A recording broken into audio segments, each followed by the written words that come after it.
우리 아홉 번째 주 그 모듈 그 방에 아티클 두 개를 또 올려놨습니다. 그래서 세대 통합 예배에 대해서 여러분들 관심 많으신데 세대 통합 예배에 대한 어떤 좀 신학적인 그런 지침과 실천적인 아이디어를 담은 저의 아티클을 하나 올려놨고요.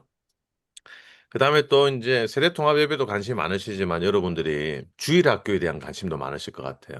그래서 이걸 어떻게 조화롭게 우리 교회 안에서 이 체제 시스템을 좀 만들어 놓을까? 왜냐하면은 주일 학교만의 장점이 있고 또 단점도 있고 세대 통합의 장단점이 다 있거든요. 그래서 특별히 이 주일 학교 예배와 세대 통합 예배에 대해서 우리 좀 이론적인 또 실천적인 그런 근거들을 같이 비교하면서 그렇게 공부를 하도록 하겠고요. 그다음에 또 여러분 지난주에 제가 예고했듯이 지적 장애인의 성내 연구에 대한 제가 PPT를 올려놨습니다. 그래서 여러분들 다 다운로드 받으셔서 한번 뭐 또 여러분 교회에서 활용하실 때가 있으면 또 여러분이 특강 같은 거 하셔도 괜찮을 것 같고요. 그다음에 그 지적 장애인은요. 이 책 저의 우리 주교재의 부록에 있는 내용입니다. 그러니까 그 부록과 함께 읽으시면서 PPT를 활용하시면 여러분들 또 교회 장애인 사역에 대해서 여러분들이 또 가르침을 성도들에게 주실 수도 있을 것 같습니다. 그래서 인제 제가 우리 1 주부터 지금 9 주까지 오고 있는데 올려 드렸던 자료들 잘 활용하시면 여러분들이 충분히 교회 안에서도 소그룹이나 또 어떤 특정 주제에 대해서 여러분이 강연도 하실 수 있을 그런 충분한 제가 실력이 되신다고 그렇게 생각이 됩니다. 자 이제 기말인데 우리의 강의 계획서에 보면 기말 페이퍼 제출일이 나와 있습니다. 제가 보니까 그 우리 모듈에는 8월 23 일까지 업로드돼 있는데 근데 제가 오늘 수업 마치고 총장님께 한번 또 여러 가지 기말에 대한 연락을 드려서 또 총장님께 허락을 받고 또 그 최종 어 제출 시간들 조율을 좀 할 수 있도록 하겠습니다. 그래서 아마 여러분 오늘 주무시기 전에 혹시 기말이나 또 시험에 대해서 질문이 있거나 건의 사항이 있으신 분들은 저한테 또 카톡이나 아니면은 뭐 여러 가지 그 제 이메일도 실라버스에 있으니까 여러분들 저한테 그렇게 건의 사항을 해 주세요. 그러면은 제가 그걸 좀 취합해 가지고 또 우리 총장님께 건의를 드리고 그래서 좀 조율을 할 수 있도록 그렇게 하겠습니다. 어쨌든 우리가 인제 해야 되는 게 시험이고요. 그다음에 그 페이퍼입니다. 먼저 시험에 대해서 좀 설명을 드리면 걱정하실 필요가 없습니다. 왜냐하면 책을 보시면 되고 책을 찾아서 여러분의 생각을 적으면 되는 시험으로 저는 항상 냅니다. 제가 교단 신학교의 교수이긴 하지만 우리 뭐 예를 들어서 장로교나 우리 개혁주의나 또 뭐 아니면 여러분의 신앙 전통의 그 바운더리에서 크게 벗어나지 않는 한 여러분이 여러분만의 논지가 있고 또 신학적인 근거가 있고 또 성경에 대해서 여러분이 충분히 탐독한 후에 내는 여러분의 논리적인 생각이라면 무조건 제가 점수를 안 매기거나 이런 식으로는 제가 그레이드를 매기지 않습니다. 충분히 여러분의 논지가 설득력이 있다면 괜찮은 점수가 나갈 겁니다. 그러니까 문제는요. 여러분들이 인제 책을 읽으면서 시험 준비를 하시면서 충분히 여러분 마음속에 있는 신학적인 그 베이스하고 이 책의 내용 또 우리가 배웠던 내용을 이렇게 좀 대화를 좀 한번 해 보는 시간을 가지시면 여러분의 사고가 발전하고 그래서 인제 이 이후에 예배학 말고도 뭐 다른 수업들이 막 개설이 되겠죠. 그럴 때 여러분이 신학적 사고를 할 수 있는 아주 좋은 원동력이 되리라고 생각합니다. 그러니까 학점 자체는 너무 여러분 걱정하지 마시고 어쨌든 여러분이 배운 이 방법들을 한번 잘 복습해 보시는 그런 시간이 되었으면 좋겠고요. 그래서 시험은요. 여러분 제가 뭐 공지를 한번 방에 한번 올리겠습니다마는 한 번 더 확인하기 위해서요. 우리가 수업 시간에 나누었던 그런 신학적인 질문 짧은 질문들을 던지면서 제가 뭐 "몇 줄 안에 쓰십시오." 하면 여러분이 그냥 쓰시면 되는 그런 문제들이 좀 나갈 거고요. 뭐 예를 들면 우리 세례 때 뭐 제 세례라든지 아니면은 로마 가톨릭에서 왔을 때 세례라든지 뭐 요런 질문을 만약 했다면 답이 있잖아요. 여러분, 제 책에서 그 성내 객관성과 주관성 차원에서 그렇게 이야기할 수 있다는 그런 수업 내용을 제가 이미 다 말씀을 드렸고요. 뭐 그 문제가 논다는 건 아니고. 그러니까 이제 뭐든지 수업 시간에 좀 다루었던 그런 논제를 책을 기반으로 대답할 수 있는 그런 문제들이 몇 문제가 나올 거고. 그다음에 이제 제일 중요한 것은 여러분 예배 기획입니다. 예배 기획. 예배 기획은 제가 오늘 여러분한테 건의사항을 받고 예배 기획에 대한 그 시험 포맷을 제가 올려드릴 건데요. 지난주에 말씀드렸듯이 절기, 부활주일 아침 예배 또는 성탄절 아침 예배 또는 성령 강림절 아침 예배 뭐 이런 류의 네 가지를 제가 샘플로 드리고 그 중에 여러분이 우리가 배웠던 예배 기획, 그러니까 여러분 교회 주보나 이 순서에 준하는 그 기획을 한번 해보시는 그런 시험이 되겠습니다. 그게 한 40점이나 50점이 들어가기 때문에 점수가 안 나가려고 해도 절대로 안 나갈 수가 없는 그런 이제 시험이 되겠죠. 예, 여러분이 하지만 제가 좀 착한 것 같다고 이렇게 하나도 안 적으시면, 그러면 점수가 안 나가는 겁니다. 드릴 방법이 전혀 없잖아요, 그거. 제가 써드릴 수도 없는 거고. 그러니까 무조건 제가 말씀드리는 것은 어쨌든 여러분의 그 신학적인 숙고에 기반한 그 답을 한번 써보시라. 그러면 시험조차도 아마 여러분한테 학습의 기회가 될 겁니다. 어쨌든 오늘 제가 시험 가이드라인을 여러분 저한테 연락 주신 후에 드리겠다고 제가 말씀을 드렸습니다. 자, 그리고 페이퍼인데요. 페이퍼. 혹시 페이퍼 여러분의 주제에 대해서 말씀 나누고 싶으신 분 있으시면 시간을 드리겠습니다. 부활 후에 예수님이 떡을 드신 게 성내 뭐 어떤 음. 의미인가 뭐 그걸 좀 예, 주제가 참 좋은 주제네요. 보통 이제 한국의 이 성찬식 자체가 너무 주님의 장례식에 참여한 듯한 이 죄사함의 측면에만 초점을 맞추고 있다. 참 좋으신 관찰이시고요. 그게 이제 나쁜 것은 아니고 핵심 주제지만 하지만 12가지 성찬의 그 풍요로움에 비해서 그것이 굉장히 지엽적이고 그래서 그것이 성찬을 자주 하지 못하는 이유가 될 수도 있고요. 그리고 또 우리 영성이라는 게 그렇지 않습니까? 어떤 밸런스가 맞춰져야 되지 않습니까? 예를 들어서 우리가 확 수련회 때 회개를 시켰다면 또 회개 이후에는 하나님이 우리를 용서하신다고 하는 그 사죄에 대한 그런 메시지가 있어야 우리가 위로를 받는데 뭐 정죄라든지 아니면은 뭐 죄를 지적한다든지 거기에서만 끝나면은 참 우리 성도의 신앙생활이 아주 좀 피폐해질 수도 있습니다. 이 성찬도 마찬가지죠. 성찬에는 어떻게 보면 기억이라는 것도 있고 주님을 기억하고 기념하고 또 어떻게 보면 함께 있는 옆에 있는 성도들과의 교제도 있는 자리 아닙니까? 그리고 또 그 천국의 그 성찬을 대망하는 그 이 복잡다단한 이런 것들을 우리 개교회 성찬에서 어떻게 구현해낼 수 있을 것인가? 그러면 그 방법론으로는 어떻게 보면 목회자들이 좀 사실 여기에 대해서 공부를 좀 해야 되겠고요. 그리고 목회자들이 이 예배에 대한 생각들을 우리 당회원, 장로들 또 우리 특강을 통해서 우리 우리 성도님들에게 그 이해의 확산을 시키는 그런 과정들이 좀 필요하지 않겠나 싶은데 이런 것들 한번 잘 정리해 보시면 아주 좋은 글이 나올 것 같고요. 그다음에 이제 여러분들 학교에서 제공하는 자료, 아티클 자료 다운로드 이런 사이트가 없으시죠? 아마 없으실 겁니다. 제가 보기에. 그러면 여러분들이 제가 저번에 말씀드렸듯이 DBP나 이런 것은 유료입니다. 아티클 하나에 5천 원, 뭐 6천 원 주고 사면 여러분들 경제적으로 보통 이제 한 주제에 10개 이상 다운로드를 받는다고 했을 때 큰 돈입니다. 그건 사실. 그렇기 때문에 제가 부탁드리는 것은 주변에 신학생들이 있을 겁니다. 학교 다니는 친구들, 또 성도님들 가운데 또 자제분들 이런 분들한테 아이디를 좀 빌려서 뭐 그걸 수백 개 다운로드 받으면 잘못이겠지만 제가 보기에 한 5개에서 10개 정도 빌리는 건 괜찮다고 봅니다. 왜냐하면 그 정도 카운트를 하고 학교에서는 서버 그 프로그램 사기 때문에 그래서 꼭 좀 여러분 리서치를 직접 해보는 훈련을 좀 해보시기 바랍니다. 리서치를요. 그 검색어를 넣고 찾고 그걸 이제 여러분이 쓸만한 자료인지 아닌지 요거 분류하는 게 사실 신학 공부의 시작입니다. 그래서 꼭 그 작업을 해보시라고 말씀을 드리고 싶습니다. 뭐 질문 같은 거 있으십니까? 기말과 또 페이퍼에 대한 질문들 지금 이 시간 또 좀 해주시면 제가 말씀을 드리겠습니다.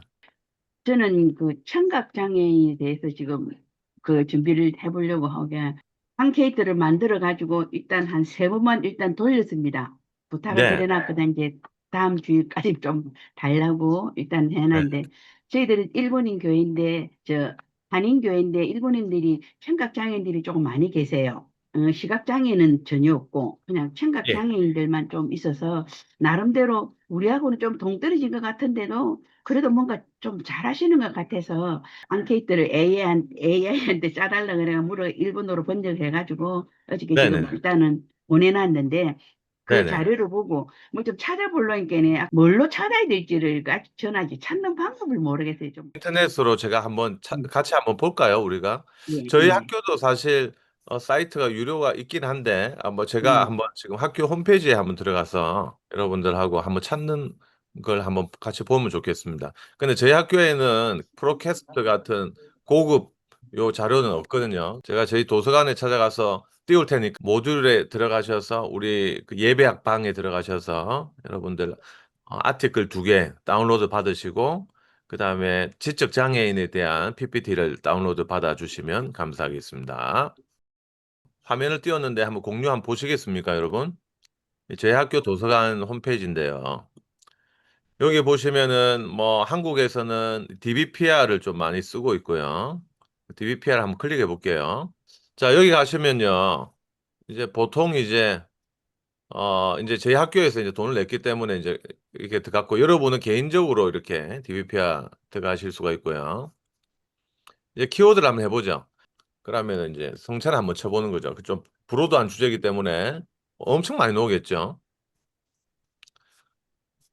자, 이 중에서 이제 그 내로 다운을 시켜야 되는데, 자, 이 중에 보면은 뭐 여러분들 성차는 어떻게 행할 것인가, 이 중에 성찬이 아닌 것들도 막 있네요. 성찬 글자만 이렇게 한 거니까 주제로 한 건 아니고 성찬 장례시작 예물봉헌 제네바 이 컨시스토리 제네바에서의 그 성찬 즈빙글리 성찬 고대 서방교회 성찬 예 이렇게 많이 나오죠.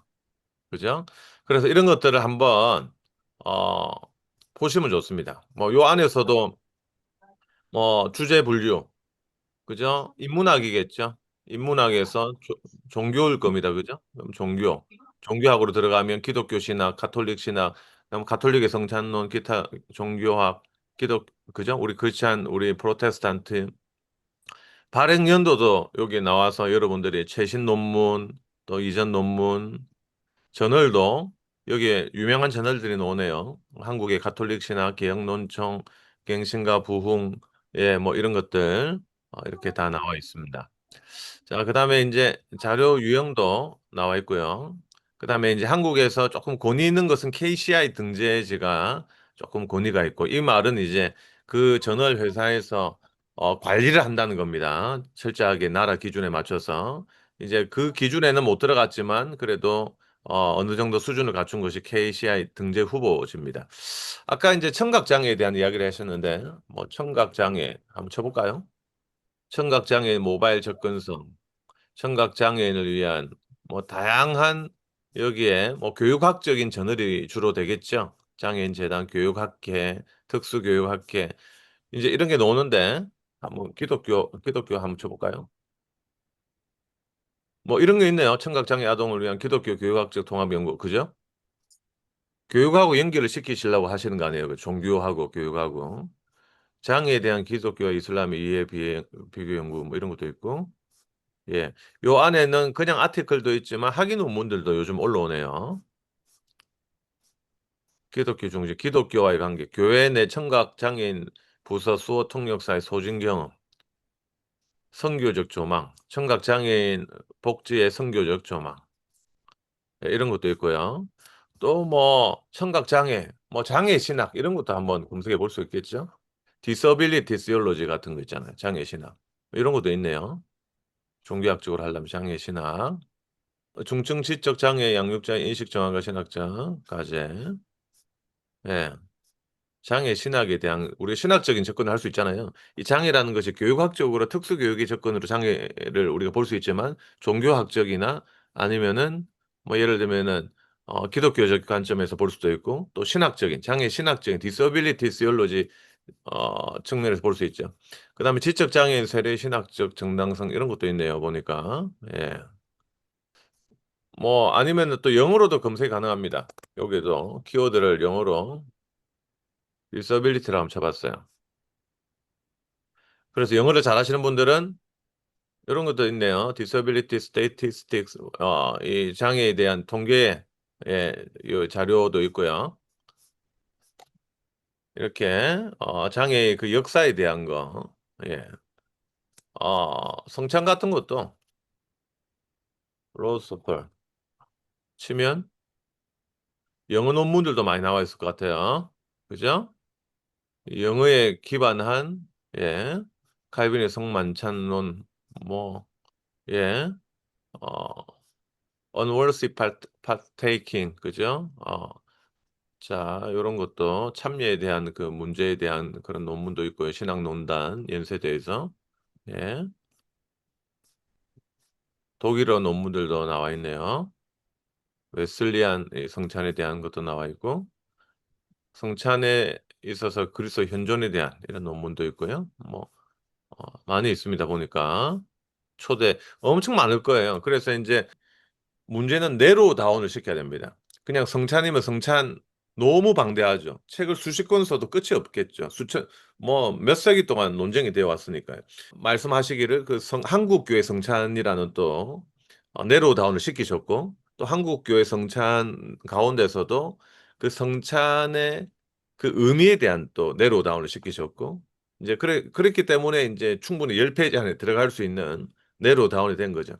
그러면은 우리 김영옥 원로님도 청각 장애인의 교회에서의 뭐 교육적인 문제 이렇게 하면 너무 그거는 책이 뭐 한 두세 권 분량으로 나오겠죠. 그러면 교회 안에서 청각 장애인을 어떻게 뭘 이렇게 내로 다운을 시킬 만한 제한 한정시키는 그 어구를 붙일 것인가 하는 거죠. 예를 들면 청각 장애인의 뭐 공과 교육 문제라든지 아니면 청각 장애인의 세례 교육 문제라든지 우리가 인제 뭐 교회 학교에서 교수법에 대한 문제라든지 아니면은 이 아까 보니까 이 수화로 이렇게 하시는 분들의 커뮤니케이션에 대한 그런 문제들도 있었고 그죠? 그리고 그 커뮤니케이션 하시는 그분들이 탈진되는 현상이 있기 때문에 그걸 또 인제 설문을 통해서 조사하는 그런 경우들도 있었죠.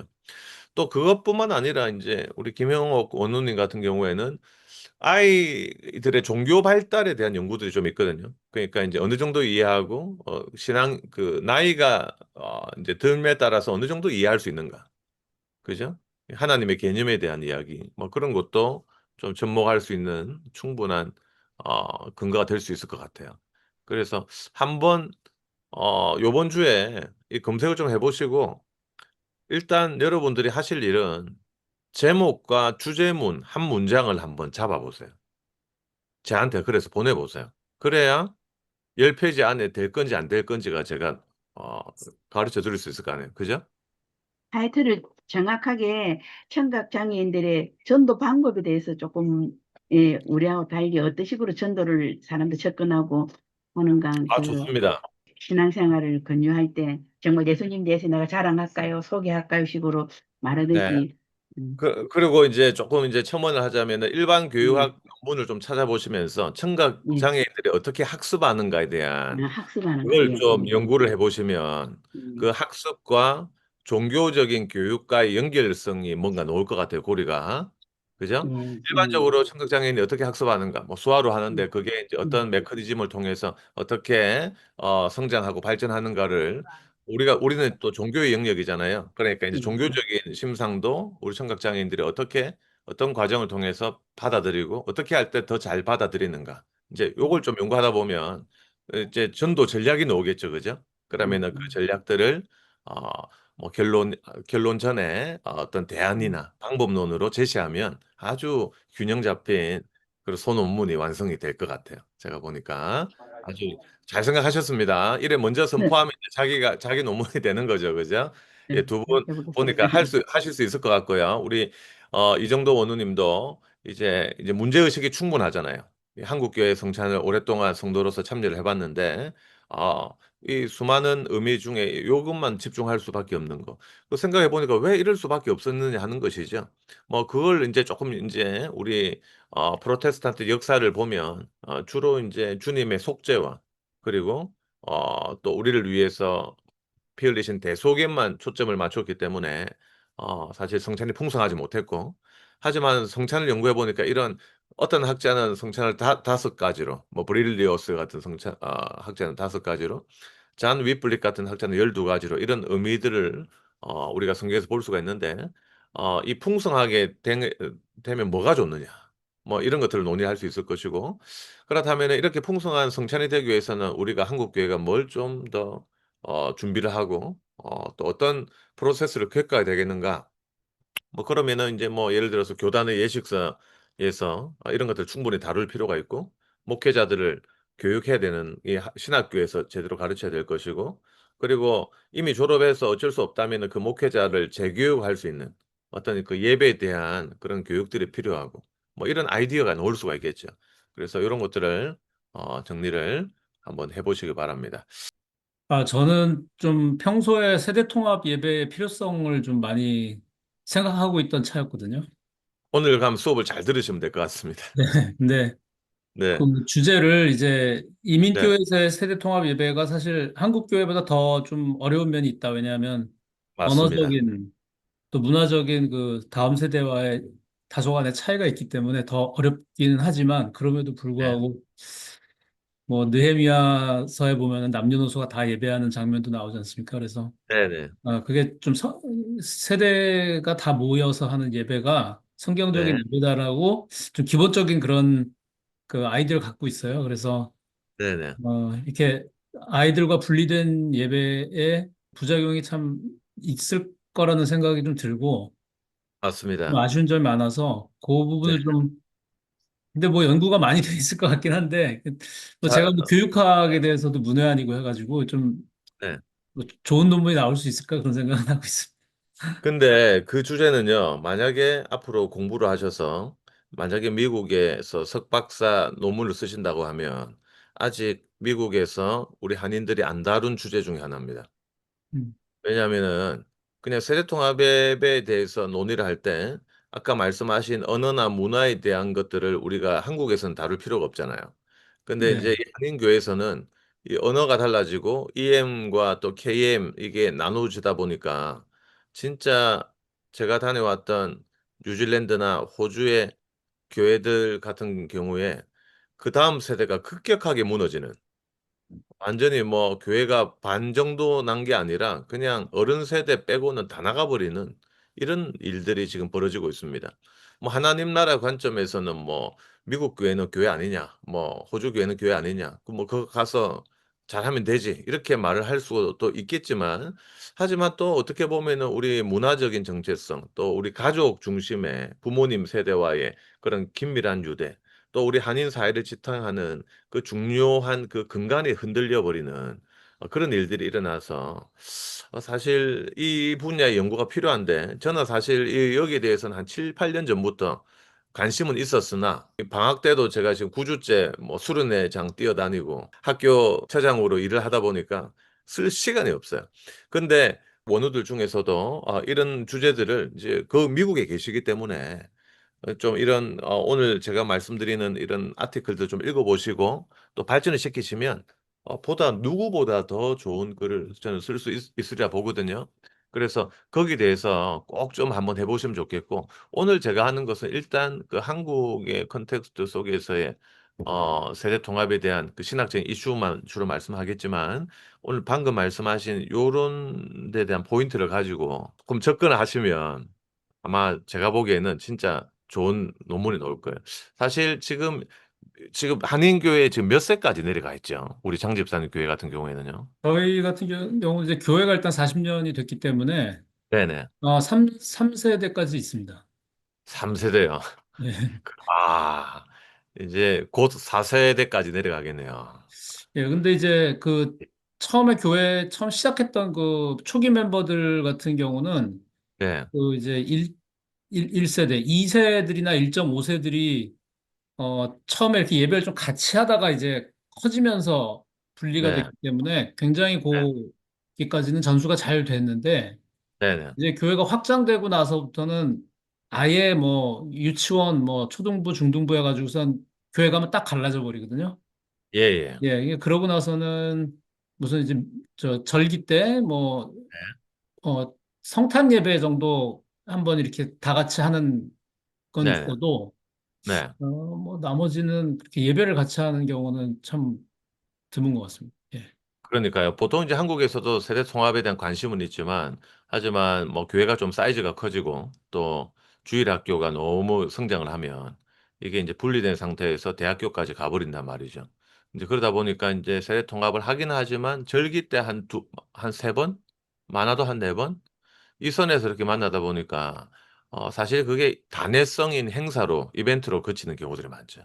근데 이게 이제 사실 좀 더 빈도라든지 그 밀도에 있어서 좀 더 예배를 잘 기획하고 뭔가 지속적으로 노출될 수 있는 그 계기를 만들어야 되는데, 제가 오늘 그 강의를 준비한 내용이 그런 데 대한 내용이 있으니까 그렇게 준비를 하시면 좋을 것 같습니다. 자, 그리고 이제 여기에 DBpeer 말고도 이런 구글 속에 이 단어들을 쳐 보시면 사실 검색 엔진 중에 최고는 뭐 구글 아니겠습니까? 그죠? 그래서 이제 구글에 영어로 한글로 쳐보시면 특별히 무료로 쉐어되는 자료들이 엄청 많습니다. 그래서 이제 구글을 꼭 좀 활용을 해보시기 바라고요. DBPR 자체 말고 외부로 연결해가지고 각 신학대학의 학위 논문 같은 경우는 그냥 그쪽에서 무료로 이렇게 다 보여주네요. 네네. 예. 그리고 학위 논문 같은 것은 국회 전자도서관 들어가시면 요게 아마 거의 다 바로 다 다운로드 또는 출력이 되실 겁니다, 여러분. 국회 도서관요. 국회 전자도서관. 여기 전자도서관 들어가시면 여기 뭐 성찬 치면 다 나올걸요? 여기 뭐, 예.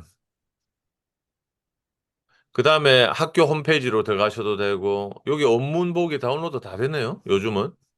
대단하네요. 국회 도서관 이용하세요. DBP야 돈 안 주지 마시고. 예. 국회 도서관, 국회 전자도서관 들어가 보시면 되겠어요. 국회 도서관요. 그 다음에 요것도 있고, 국회 중앙도서관도 있을 거야, 아마. 국립중앙도서관. 국립중앙도서관도, 예, 들어가 보시면, 여기에 또 전자도서관이 또 있을 겁니다. 여기에 웹 지원 아카이브 한번 들어가 볼까요?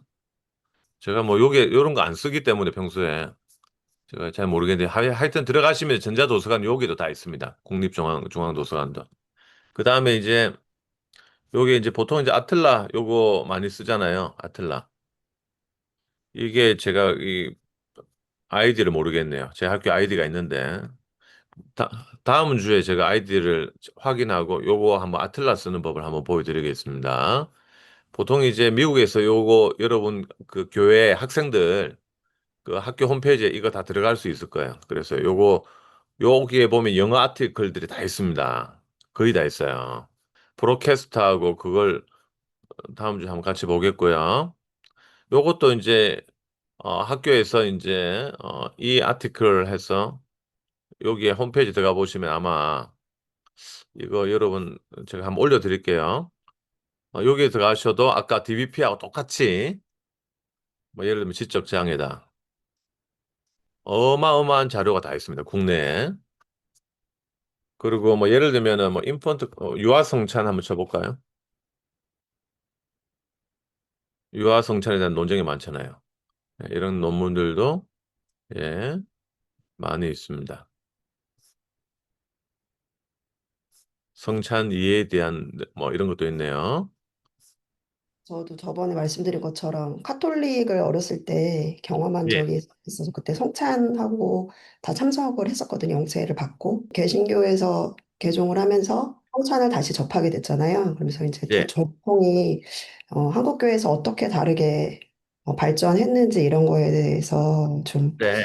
그 중심으로 작성을 해보려고. 로마 카톨릭과 한국 개신교의 성찬 비교 연구 뭐 이런 제목으로 잠보실 거다, 그죠? 네, 맞아요. 괜찮네요. 그러면은 이제 사실 그것도 좀 방대하긴 하지만 그 가운데서도 어떤 부분에 좀 초점을 맞추실 건지를 이제 남은 기간 조금 고민해 보시면 좋을 것 같습니다. 그래서 아까 그 사이트에는 가톨릭에서 놓은 성찬에 대한 그런 자료들도 많이 있으니까 한번 참조를 해 보시고 근데 은근히 또 자료가 많지 않을 수도 있어요. 비교 네. 있는 왜냐하면은 이런 비교에 대한 논문들이 많지가 않거든요. 그 로마 가톨릭의 뭐 화채설 또 아니면은 그 요즘 이제 제2차 바티칸 공의회 이후에 그 화채설이 이제 목적 변화나 의미 변화에 대한 신학으로 변화를 하는데 그런 거하고 이제 그런 것들을 우리 개신교의 관점에서 한번 분석하는 것도 논문이 괜찮을 것 같고요. 조금 수준 있는 주제를 잡으셨습니다. 수준 있는 주제. 자, 우리 정민승 원우님도 이렇게 주제를 잡으셨나요? 감리교 교회를 좀 다니셨다고 그랬죠, 예전에. 지금도 다니죠. 예, 그러면은 뭐 예를 들어서 그 감리교 예배하고 또 장로교 예배하고 어떤 차이점이 있는지를 뭐 찾아보시거나 아니면은 웨슬리의 어떤 특정한 예배 사상 아니면 웨슬리의 뭐 성찬 뭐 이게 감리교하고 또 장로교하고 비교를 해보시는 그런 내로 다운을 시키는 것도 굉장히 좀 괜찮지 않겠나 생각을 합니다. 왜냐하면 웨슬리안 전통을 오랫동안 경험하셨기 때문에 뭔가 다양한 어프로치를 하실 수가 있을 것 같아요. 한번 고민해 보시고요. 여러분 오늘이 이제 8월 4일입니다. 그래서 어, 약간은 너무 부담을 느끼실 필요는 없지만 조금 이제 자신을 채찍질하면서 예, 한 3주 안에 뭔가 내가 승부를 걸겠다. 이런 생각을 좀 하셔야 될 것 같습니다. 아시겠죠?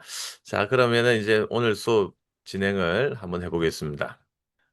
지난번 마지막에는 예배를 할 때 유의사항에 대한 그 이야기들을 좀 했고요.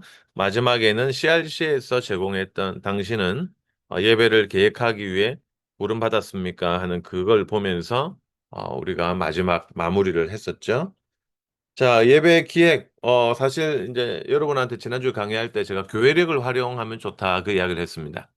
그래서 이제 1년에 52주지만 교회력을 우리가 대략적으로 교회마다 한 10주 이상의 절기를 지킨다고 할 때 그러면은 이제 그 절기를 어떻게 대비할 것인가?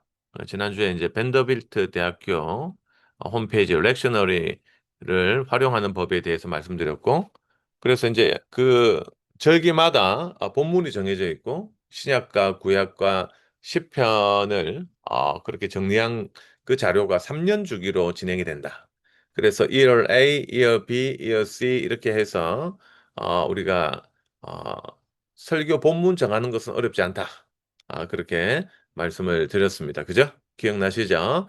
자, 그리고 이제 여러분이 지금 이 학교에서 배우고 계시는 서기 방법론들을 잘 활용해서 그렇게 여러분들이 좋은 설교를 준비하시면 좋겠다. 자, 그와 동시에 예배라는 것이 설교만으로 끝나는 것이 아니라는 이야기를 했습니다. 우리는 보통 이제 설교 한 방으로 사람이 변화될 것 같지만, 물론 설교가 제일 중요하지만, 하지만 예배 각 요소가 각 순서가 의미가 있다라는 것을 저는 지속적으로 여러분께 강조하고 있습니다. 자, 그렇기 때문에 설교만 우리 담임 목사님이 지침을 주는 것이 아니라 설교 전후에 찬양, 그리고 그 주에 주제와 맞는 기도문, 그리고 특별 순서, 이런 모든 것들이 한 가지의 이 주제를 향할 때 그것이 논리적인 일관성을 가지고 지속적으로 성도들의 마음속에 변화를 요청하는 이런 효과를 제가 나타낸다고 했죠. 자, 그렇기 때문에 예배 기획이 중요하다는 것입니다. 그죠? 그래서 아마 여러분도 여기에 대해서 동의를 하셨던 것 같고, 또 여러분들이 지금 이제 평신도 지도자들이신데 주로 여러분들이 교회에서 충분히 기여할 수 있는 그 분야가 바로 예배 기획이 아닐까 하는 그 말씀을 지난주에 드렸습니다. 자, 오늘은요, 이 예배 플러스 교육이라는 주제를 좀 첨언을 할까 합니다. 자, 지금까지 우리가 예배 신학을 공부하고 또 예배 역사적이고 또 조직 신학적인 관점에서 예배를 봤다면 이제 여러분들은 교회 안을 좀 살펴보게 될 것입니다. 왜냐하면 예배라는 것이 신자를 형성하는 것이라면 그 형성적인 과정 가운데서는 교육이 포함되고, 그리고 그 여러분들의 다음 세대, 교회 교육부서, 그리고 그들의 예배, 이 모든 것들을 우리가 함께 밸런스 있게 기획하는 것이 필요하기 때문입니다. 그래서 오늘은 주일학교 예배와 세대통합 예배, 이걸 좀 비교하고 장단점을 살펴보고, 특별히 여러분들의 교회 그 시스템을 어떻게 만들어 갈 것인가, 이런 생각들을 좀 해보겠습니다.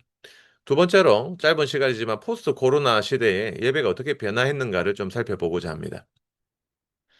2020년도 코로나 사태가 일어났죠. 그때 여러분들 아마 고통받으셨을 겁니다.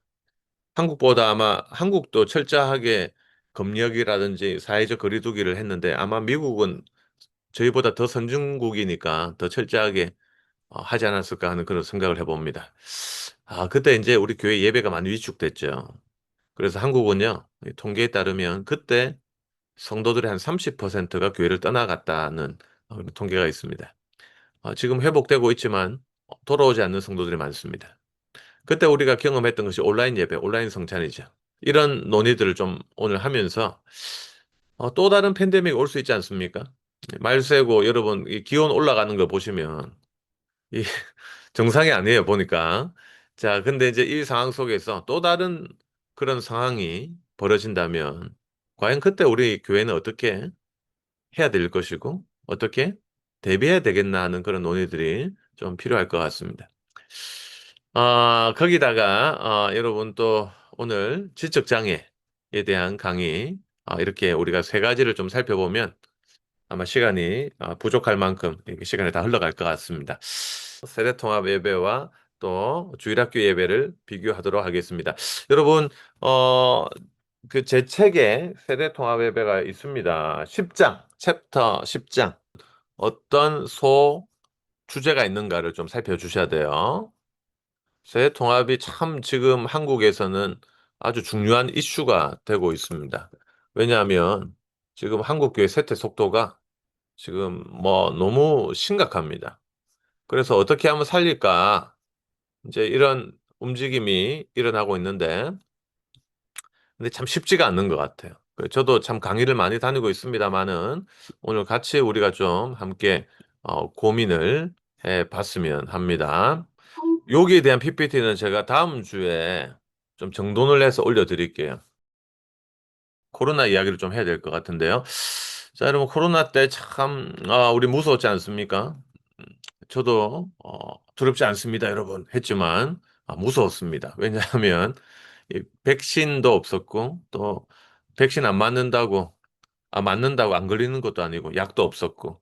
자, 그때 이제 사실, 우리 예배가 너무 흔들렸고, 성도들이 굉장히 세대에 따라서 나뉘는 현상이 벌어졌습니다. 어르신들은요, 현장 예배를 강조했던 것 같습니다. 현장 예배. 그래서 보수 교단의 우리 어르신들은 나는 죽으면 죽으리라 하면서 예배 자리를 지키려고 하는 이런 강조점을 좀 말씀하셨고요. 근데 좀 젊은 분들은요, 교회의 대사회적인 책임을 좀 더 강조하셨던 것 같습니다. 그래서 교회가 또 다른 감염의 루트가 되어서는 안 되겠다. 요걸 좀 강조하셨던 것 같아요. 아마 여러분은 또 어떤 스탠스를 좀 취하셨는지 모르겠습니다. 뭘 좀 더 강조하셨는지요. 그때 목회 데이터 연구소에서 전국의 부모님들에게 한번 물어봤습니다. 왜 예배에 불참하셨습니까? 하는 그런 질문이었습니다. 응답자의 25%는 내가 감염될까 봐 두려웠다고 했습니다. 그렇죠. 기저질환자라든지 이런 분들에게는 코로나가 굉장히 무서웠습니다. 그 주변에도 중환자실 갔다 오신 목사님이 계세요. 아주 건강하신 분인데 막 그때 참 많은 분들이 쓰러졌었습니다. 그다음에 두 번째로 23%에 해당하는 성도들은 예배는 그래도 진행되지만 교회에 안 와도 된다는 권고가 있었다. 그래서 그 당시에 여러분 아마 집에서 온라인 예배를 몇 주 들으셨을 거예요. 처음에는 굉장히 삼엄했어요. 무서웠고요. 그래서 가정 예배로 대체하거나 온라인 예배로 대체하는 경우들이 있었습니다. 세 번째는 예배가 중단되었기 때문입니다. 네 번째는요, 이걸 좀 여러분이 참고하셔야 되는데, 부모님들의 42%, 주일학교 출석 자녀가 있는 부모들의 42%가 자녀가 감염이 될까 봐 걱정이 되어서 예배에 참여하지 않았다고 했습니다. 나는 괜찮지만 우리 자녀가 걱정되었다는 거예요. 근데 이게 참 이해가 됩니다. 여러분, 우리 한국이요, 출산율 OECD 국가 중 세계 최저입니다. 지금 통계가요, 한 가정당 출산율이 0.78이에요. 그러니까 한 명을 채 낳지 않는 시대입니다. 그러니까 가정에 있는 한 아이가 얼마나 귀한지 모르겠어요. 저희 부모님 세대만 해도 이모님이 저도 5분 계시고 삼촌도 뭐 5분 계세요. 그러니까 그때 한 가정에 아이 한 명과 지금 가정에 아이 한 명은 완전 느낌이 다른 거죠. 자, 그러니까 이 부모님들의 마음이 이해는 갑니다. 근데 그 당시에 부모님들 가운데서는 이런 이야기들을 우리 교육자들한테 하셨습니다. 코로나 끝날 때까지 주일학교 문을 좀 닫아서 줬으면 좋겠다, 이렇게 이야기를 했습니다. 여러분 한번 생각해 보세요. 그때 코로나 끝날 때까지 주일학교 문을 닫았으면 지금 주일학교 문을 열 수 있습니까? 지금도 못 열어요. 왜냐하면 지금도 코로나 걸린 분들이 있어요, 주변에. 자, 근데 문제는 뭐냐면 그때 코로나 때 성도들 숫자가 30% 준 거보다 더 무서운 것은 뭐냐? 코로나 기간 3년 동안 우리의 주일학교 학생들이 여름 성경학교를 경험하지 못했고, 중고, 대청 아이들이 수련회를 경험해보지 못했다는 게 너무나도 앞으로 어떤 영향이 미쳐질지 모를 만큼 무서운 거라는 거예요. 사실 여러분, 중고, 대청 이 시기 넘어가면 전도하기 너무 어렵습니다. 그때가 마지막 골든 타임이에요. 사실 우리 아이들이 한 주가 168시간인데 늘 학원만 가 있잖아요. 우리 한국 같은 경우는. 주일 교회 1시간 오는 거에 답니다. 거기에 승부를 걸 수 있습니까? 뭐 걸어야죠. 걸을 수 있는데 효과가 안 나타날 수도 있잖아요. 그러니까 이제 중고등부 수련회를 하는 거예요. 근데 그때 정말 많은 역사들이 일어납니다. 보면. 진짜 이게 인간 되겠나 이런 느낌이 드는 아이들도 그때 진짜 뭐 하나님께서 어떻게 감동을 주시고 변화를 주셔가지고 진짜 바뀌는 아이들이 우리 교회에 많이 있어요. 근데 코로나 때 어쨌든 이게 흔들렸다는 거예요. 그러다 보니까 이제 우리 그 아이들이 지금 대학부 청년부인데 이제 애들이 이제 나중에 신혼부부 그룹이 될 거 아니에요. 전도회 그룹. 자, 지금 이제 도대체 어떤 효과가 나타날까 지금 굉장히 걱정되고 걱정이 된다는 거예요. 자, 코로나로 인해서 제일 문제가 되는 것이 주일 성수 개념이 바뀐 겁니다. 42%에 해당하는 성도들은 주일에 교회 가서 예배 드려야죠. 더 간절해졌어요. 이렇게 말씀하셨습니다. 담임 목사님 입장에서 가장 바람직한 성도들의 대답이죠. 근데 여러분 보십시오. 22.9%에 해당하는 성도들이 이렇게 이야기를 했습니다. 주일에 꼭 교회 가서 예배를 드리지 않아도 된다는 생각을 하게 됐다. 어떤 젊은 분이 이렇게 이야기하시더라고요. 이렇게 말씀하시면서 와이파이가 터진 곳이라면 그 어디나 하늘나라 하면서 접속의 은혜를 누리면 됩니다, 목사님. 막 이렇게 말씀하시는 분들이 있었습니다. 그래서 RV카를 빌려가지고 캠프장 가가지고 1부는 온라인 예배를 드리고 2부는 가족과 함께 고기 캠프 파티를 벌이는 젊은 분들도 코로나 때 꽤 많았다고 그렇게 우리는 뉴스를 통해서 알 수 있습니다. 이 예배 개념, 주의를 지키는 개념, 이게 지금 흔들린 상태로 2025년 이제 여러분들이 교회 생활을 하고 있다라는 것입니다. 부모님들의 생각도 참 많이 바뀌고 있어요. 한인교회는 잘 모르겠습니다. 제가 지금 뭐 한인교회 안 다니고 있기 때문에. 근데 한국의 경우에는요. 나는 주일 아침 자녀가 시험 기간에 교회 대신 학원이나 학교 간다고 했을 때 자녀의 의견을 존중하는 편이다. 이게 이제 5천 명 부모를 대상으로 2015년도에 조사를 했거든요. 우리 신학회에서요. 근데 여러분 보십시오. 일반 성도 학부모의 50%가 아이의 종교 자율권을 존중한다. 41% 집사님들은 좀 나아요. 조금 더, 그 퍼센트가 줄었습니다. 근데 야, 보십시오. 장로 권사님들은 35%가 아이 학원 간다고 하면 주일에 보내겠다. 야, 근데 마지막에 제일 충격이에요. 목회자 학부모의 25%가 아이 학교 공부하러 간다면은 뭐 이렇게 학원 간다고 하면 주일에 보내겠다. 어느 교단 목회자인지 제가 잘 모르겠지만 너무 충격을 받았어요. 근데 여러분 이게 2015년도 연구입니다. 10년 전이에요. 지금은요. 그러다 보니까 저도 서울에서 사역을 좀 해보고 했습니다마는 이미 25년 전에 제가 전도사 할 때도 중직자들 가운데 우리 부서에 아이들을 안 보내주시는 분들이 꽤 있었습니다. 그러니까 이제 한국의 이 수능 시스템, 이 가운데 이제 기독 학부모들도 이게 이제 신앙 우선, 신앙이 제일 중요하다. 이런 생각보다는 이 세상의 관점과 별다를 바 없는 이런 분위기 속에서 우리는 예배와 교육 시스템을 운용하고 있다라는 것이죠. 자, 여러분 한번 보십시오. 온라인 교회 장점이 뭡니까? 온라인 교회 장점은요. 보십시오. 코로나 같은 무서운 질병 가운데 우리가 공간적인 동시성을 누릴 수 없다면 시간적 동시성을 누릴 수 있다는 게 장점이죠. 그러니까 이제 여러분 보십시오. 요식당 이라 하면 같이 접속하십시오. 이렇게 약속하면 공간적 동시성은 못 누려도 시간적으로 같이 접속할 수 있다. 예배를 이어갈 수 있다는 거죠. 그래서 이제 비상 상황 속에서 예배를 이어갔던 그런 사례들을 우리는 알고 있습니다. 그다음에 시간과 장소에 제약이 없죠. 그래서 아주 어디서나 유비쿼터스하게 이렇게 예배를 드릴 수가 있습니다. 다양한 콘텐츠를 활용할 수도 있고요. 근데 문제는 뭐예요? 단점이죠. 첫 번째는요. 교회 공동체성을 저해한다는 겁니다. 교회 공동체성. 사실 교회는요. 공동체입니다. 하나님께서는 구약에 우리 성경을 보면 가할, 무리로 우리를 부르셨고 신약에 에클레시아, 부르심을 받은 자들, 이 부르심을 받는 거죠. 자, 그 교회는 공동체성을 누려야 되는데 이 코로나 때 같이 먹지도 못하고 교제도 못 나눴잖아요. 무서웠잖아요. 혹시 기침만 해도 이 집사님 혹시 코로나 걸리지 않았을까? 이 바이러스가 내 코로 들어가서 나도 코로나 걸리면 어떡하나? 이러다 보니까 서로가 서로에게 부담스럽고 무서운 존재가 된 거죠. 그러다 보니까 이 교회 공동체성이 회파되었습니다. 여러분 같이 먹는 게 너무 중요합니다. 한인교회 장점이 뭡니까? 미국 교회가 따라올 수 없는 한인교회 장점. 점심을 준다는 거죠. 죄송합니다. 이 큰 장점 아닙니까? 미국 교회 가봐요. 뭐 큰 행사 있을 때 한 번씩 그 뭐 콘도구 같은 거 이런 거 몇 개 주고 진짜 안 좋더라고요. 근데 우리 한인교회 가면은 사랑이 많으십니다. 우리 사랑이 많으신 사모님이 바리바리 유학생들 반찬도 싸주시고 한인교회가 좋아요.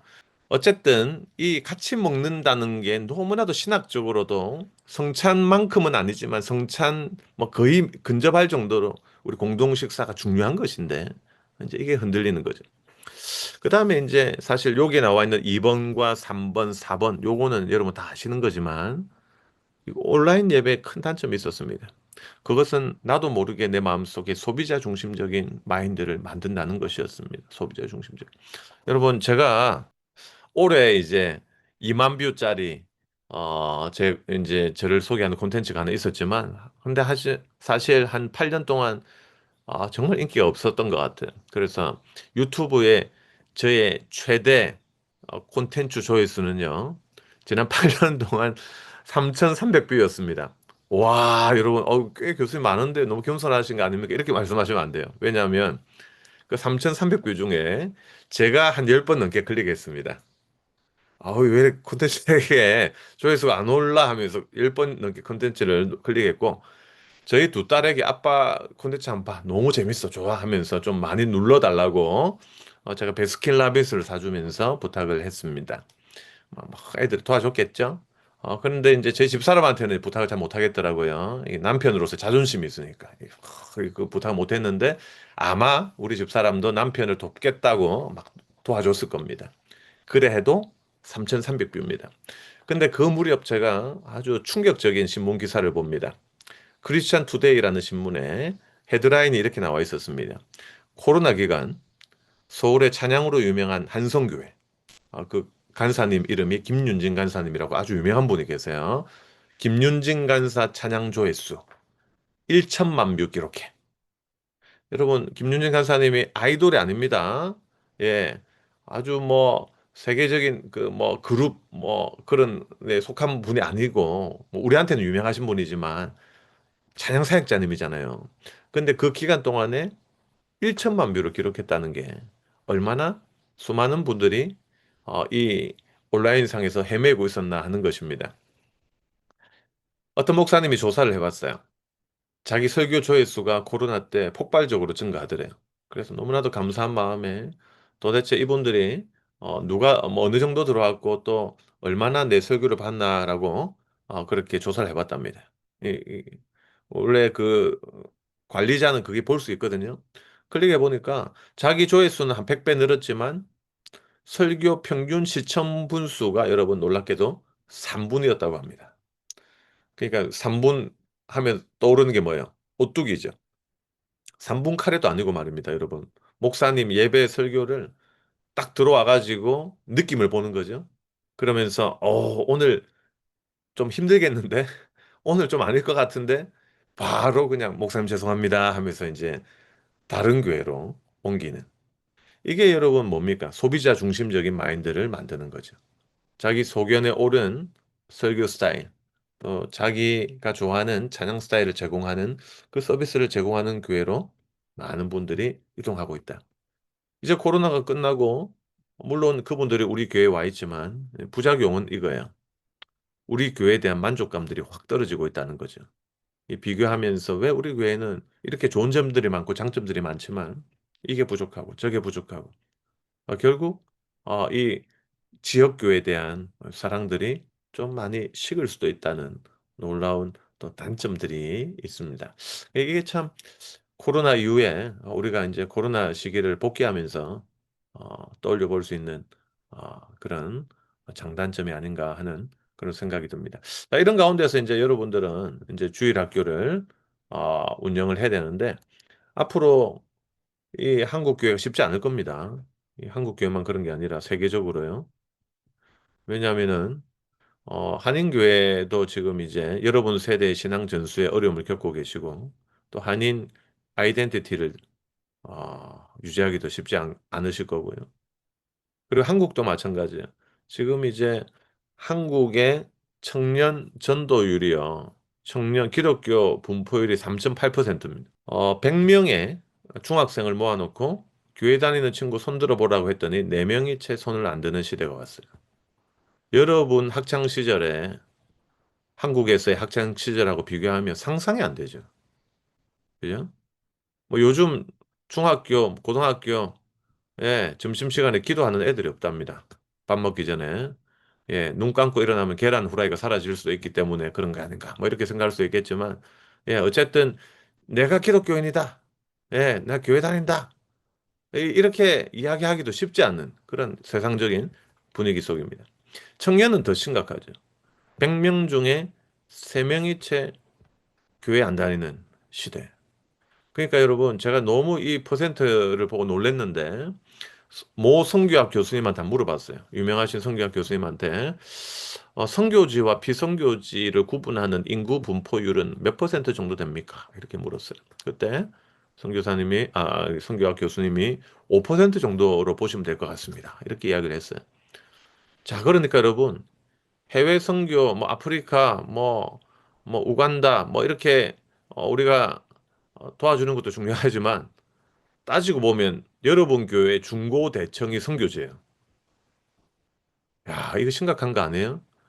20년 안에 여러분 절반 이하로 떨어지는 것은 거의 명약관화한 완전히 뻔한 이야기예요.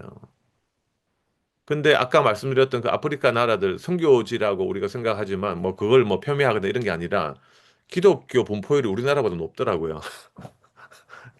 이보다. 그러니까 이게 지금 제가 웃으면서 이야기하지만 이게 심각한 거예요. 심각한 거. 지금은 여러분 세대가 계시고 여러분들이 교회를 지탱하고 계시고 교회 재정을 서포트하고 계시고 그래서 지금 우리가 이렇게 신학 공부도 하고 또 저 같은 사람 초청도 해서 강의도 하지만 곧 우리 가운데 또 하나님의 부르심을 받거나 또 우리가 또 나이가 많이 들거나 해서 우리가 힘이 없으면 우리 50대 이하 이 인원들은요, 양적으로도 부족하고 질적으로도 부족해요. 그래서 우리 지금 원우님들 세대만큼 헌금도 안 하고요, 요즘은요. 예, 여러 가지 헌신도가 많이 떨어집니다. 그래서 지금 우리 교회들이 무언가 할 수 있는 마지막 골든 타임이 아닌가. 왜냐하면 지금은 우리 교회 건물도 있고, 아직 우리 교회 재정도 있고, 또 일하자고 하면 사람도 있는데. 근데 곧 10년 정도만 지나면 이거 못하는 시대가 올 거라는 것입니다. 이제 우리가 주일 학교 제도와 또 세대 통합 예배를 비교해 보도록 하겠습니다. 이제 주일 학교 어, 어떻게 지난 한 200년간 이렇게 발전해 왔는가를 잠시 설명을 하고 또 세대 통합이 왜 제기가 되었고 또 어떻게 하면은 좀 지혜로울까라는 그 이야기를 해보겠습니다. 자, 주일 학교 장점은요, 연령별 발달에 따른 교육입니다. 연령별. 우리 아이 때는요, 이 한 살 차이가 큽니다. 그리고 몇 달 차이도 굉장히 크죠. 자, 그래서 이제 한국만 있는 악습 중에 하나가 뭐예요? 빠른 90, 뭐 이런 거 있잖아요. 보니까 내하고 니하고는 친구고 또 이 친구하고 나하고는 또 형 동생인데 근데 또 어떻게 뭐 빠른 이 제도가 들어가다 보니까 이 족보가 꼬이는 이런 경우들이 한국에는 꽤 있습니다. 아마 외국 계시면은 그런 거 전혀 문제가 없는데 그죠? 근데 왜 그랬을까 하는 겁니다. 부모님들이 생각하기에 자기 아이 발육이 좀 늦거나 또 개월 수가 좀 모자라게 해서 학교에 보내면 친구들한테 따돌림을 당하거나 좀 어려움이 있지 않을까. 이런 것 때문에 한국만의 이 빠른 뭐 이런 시스템이 생긴 거 아니겠습니까? 그만큼 연령 차이가 분명히 존재한다는 것입니다. 그러니까 이제 한 살, 두 살, 세 살 나이가 들에 따라서 그들의 이해력, 그죠? 또 종교적인 개념 충분히 다를 수가 있죠. 그래서 주일학교는 연령 분화를 통해서 아주 체계적으로 성장 단계에 맞게 가르칠 수 있다는 장점이 있습니다. 두 번째로 주일학교 장점은 또래와의 교류를 통한 발달이에요. 그래서 이제 친구 집단이 중요하지 않습니까? 중고등학생들한테 물어봐도 친구 따라 학교에 오는 경우들이 많습니다. 자, 근데 큰 단점이 있죠. 그건 예배 속 세대의 격차가 발생한다는 겁니다.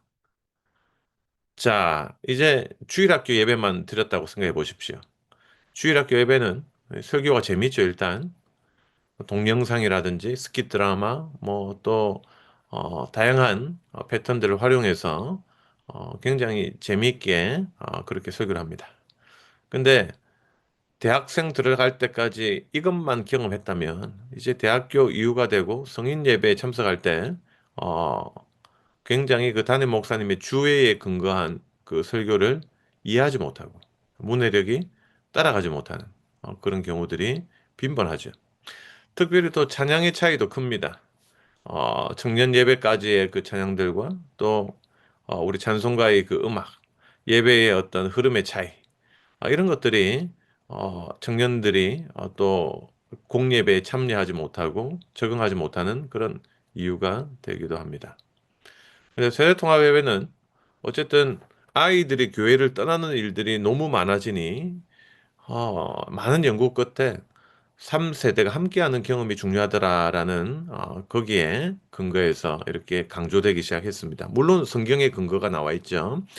근데 이제 근래에 존 웨스트호프라고 하는 미국의 교육학자는 할아버지 세대, 부모님 세대, 자녀 세대가 함께하는 그 예배의 경험, 또 그 의례가 가득한 그 예배의 경험 속에서 자연스럽게 믿음이 다음 세대로 전수된다라는 그런 이야기들을 했죠.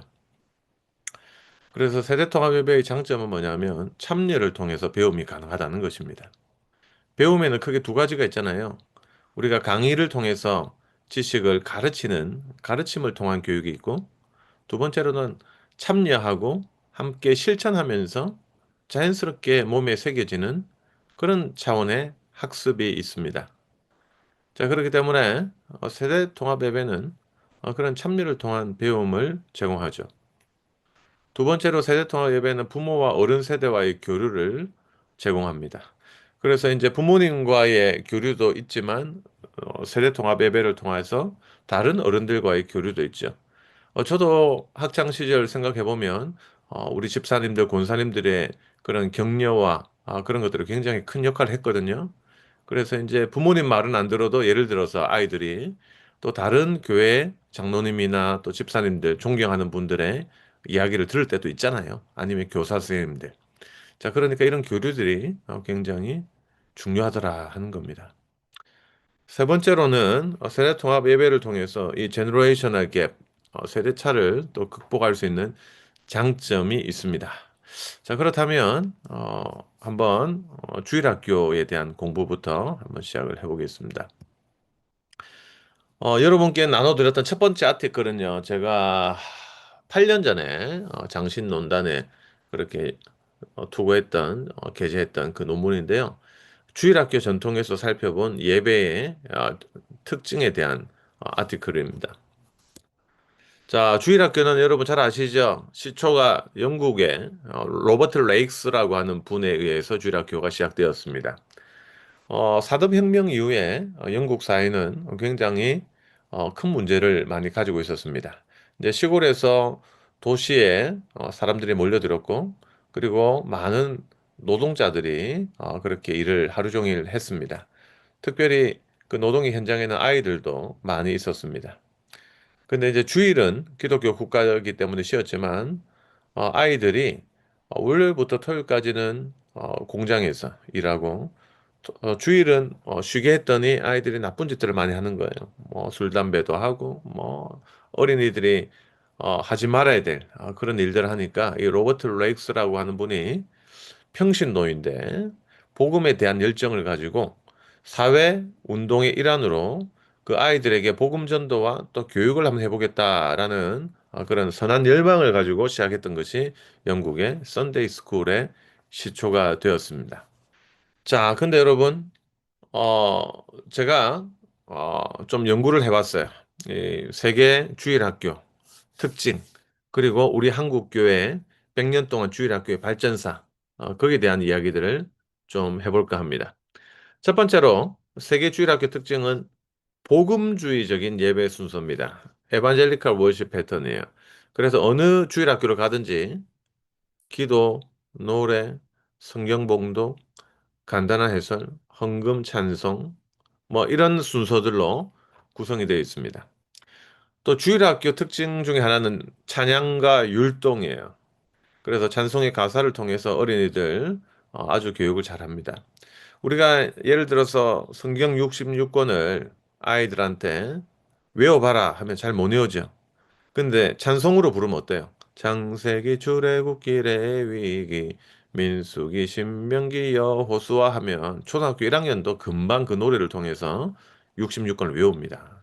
그러니까 이제 그 찬송의 교리적인 내용, 가사를 잘 활용해서 세계주일학교는 복음 전도에 굉장히 큰 효과를 경험했다라는 것입니다.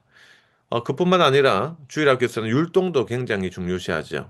몸을 활용하고 오감을 활용한 이런 교육들이 그렇게 아주 활발합니다. 자, 근데 이제 또 주일학교에서는 새로운 예전과 의례도 그렇게 강조를 했습니다. 그래서 우리 집사님들 예전에 한 50년 전에 주일학교 때를 생각해 보면 주일학교 매주 시상식 했던 기억 나시죠? 교회에 따라서는 우승기를 매주 이렇게 흔들기도 하고 행진하기도 하고 트로피를 이렇게 주기도 했습니다. 다음 주 되면 바로 받고 뺏기지만 한 바퀴 돌면서 찬양하면서 박수도 치고 그 당시 최고의 간식이었던 크라운 산도와 그죠? 이런 뭐 기억나시는지 모르겠네요. 뭐 빅파이 뭐 이런 것들 두 당 하나씩 이렇게 줘가지고 행진하고 시상하는 주일학교 그래서 굉장히 매주 전도 일풍이 아주 대단했습니다. 한 40년 전, 50년 전만 해도요. 그죠, 여러분들? 자, 그래서 주일학교는 요런 이제 아주 산뜻하고 또 재미있고 아이들에게 다가갈 수 있는 이런 스타일로 예배와 또 시스템을 구축했습니다. 자, 이게 이제 한국교회에 들어왔습니다.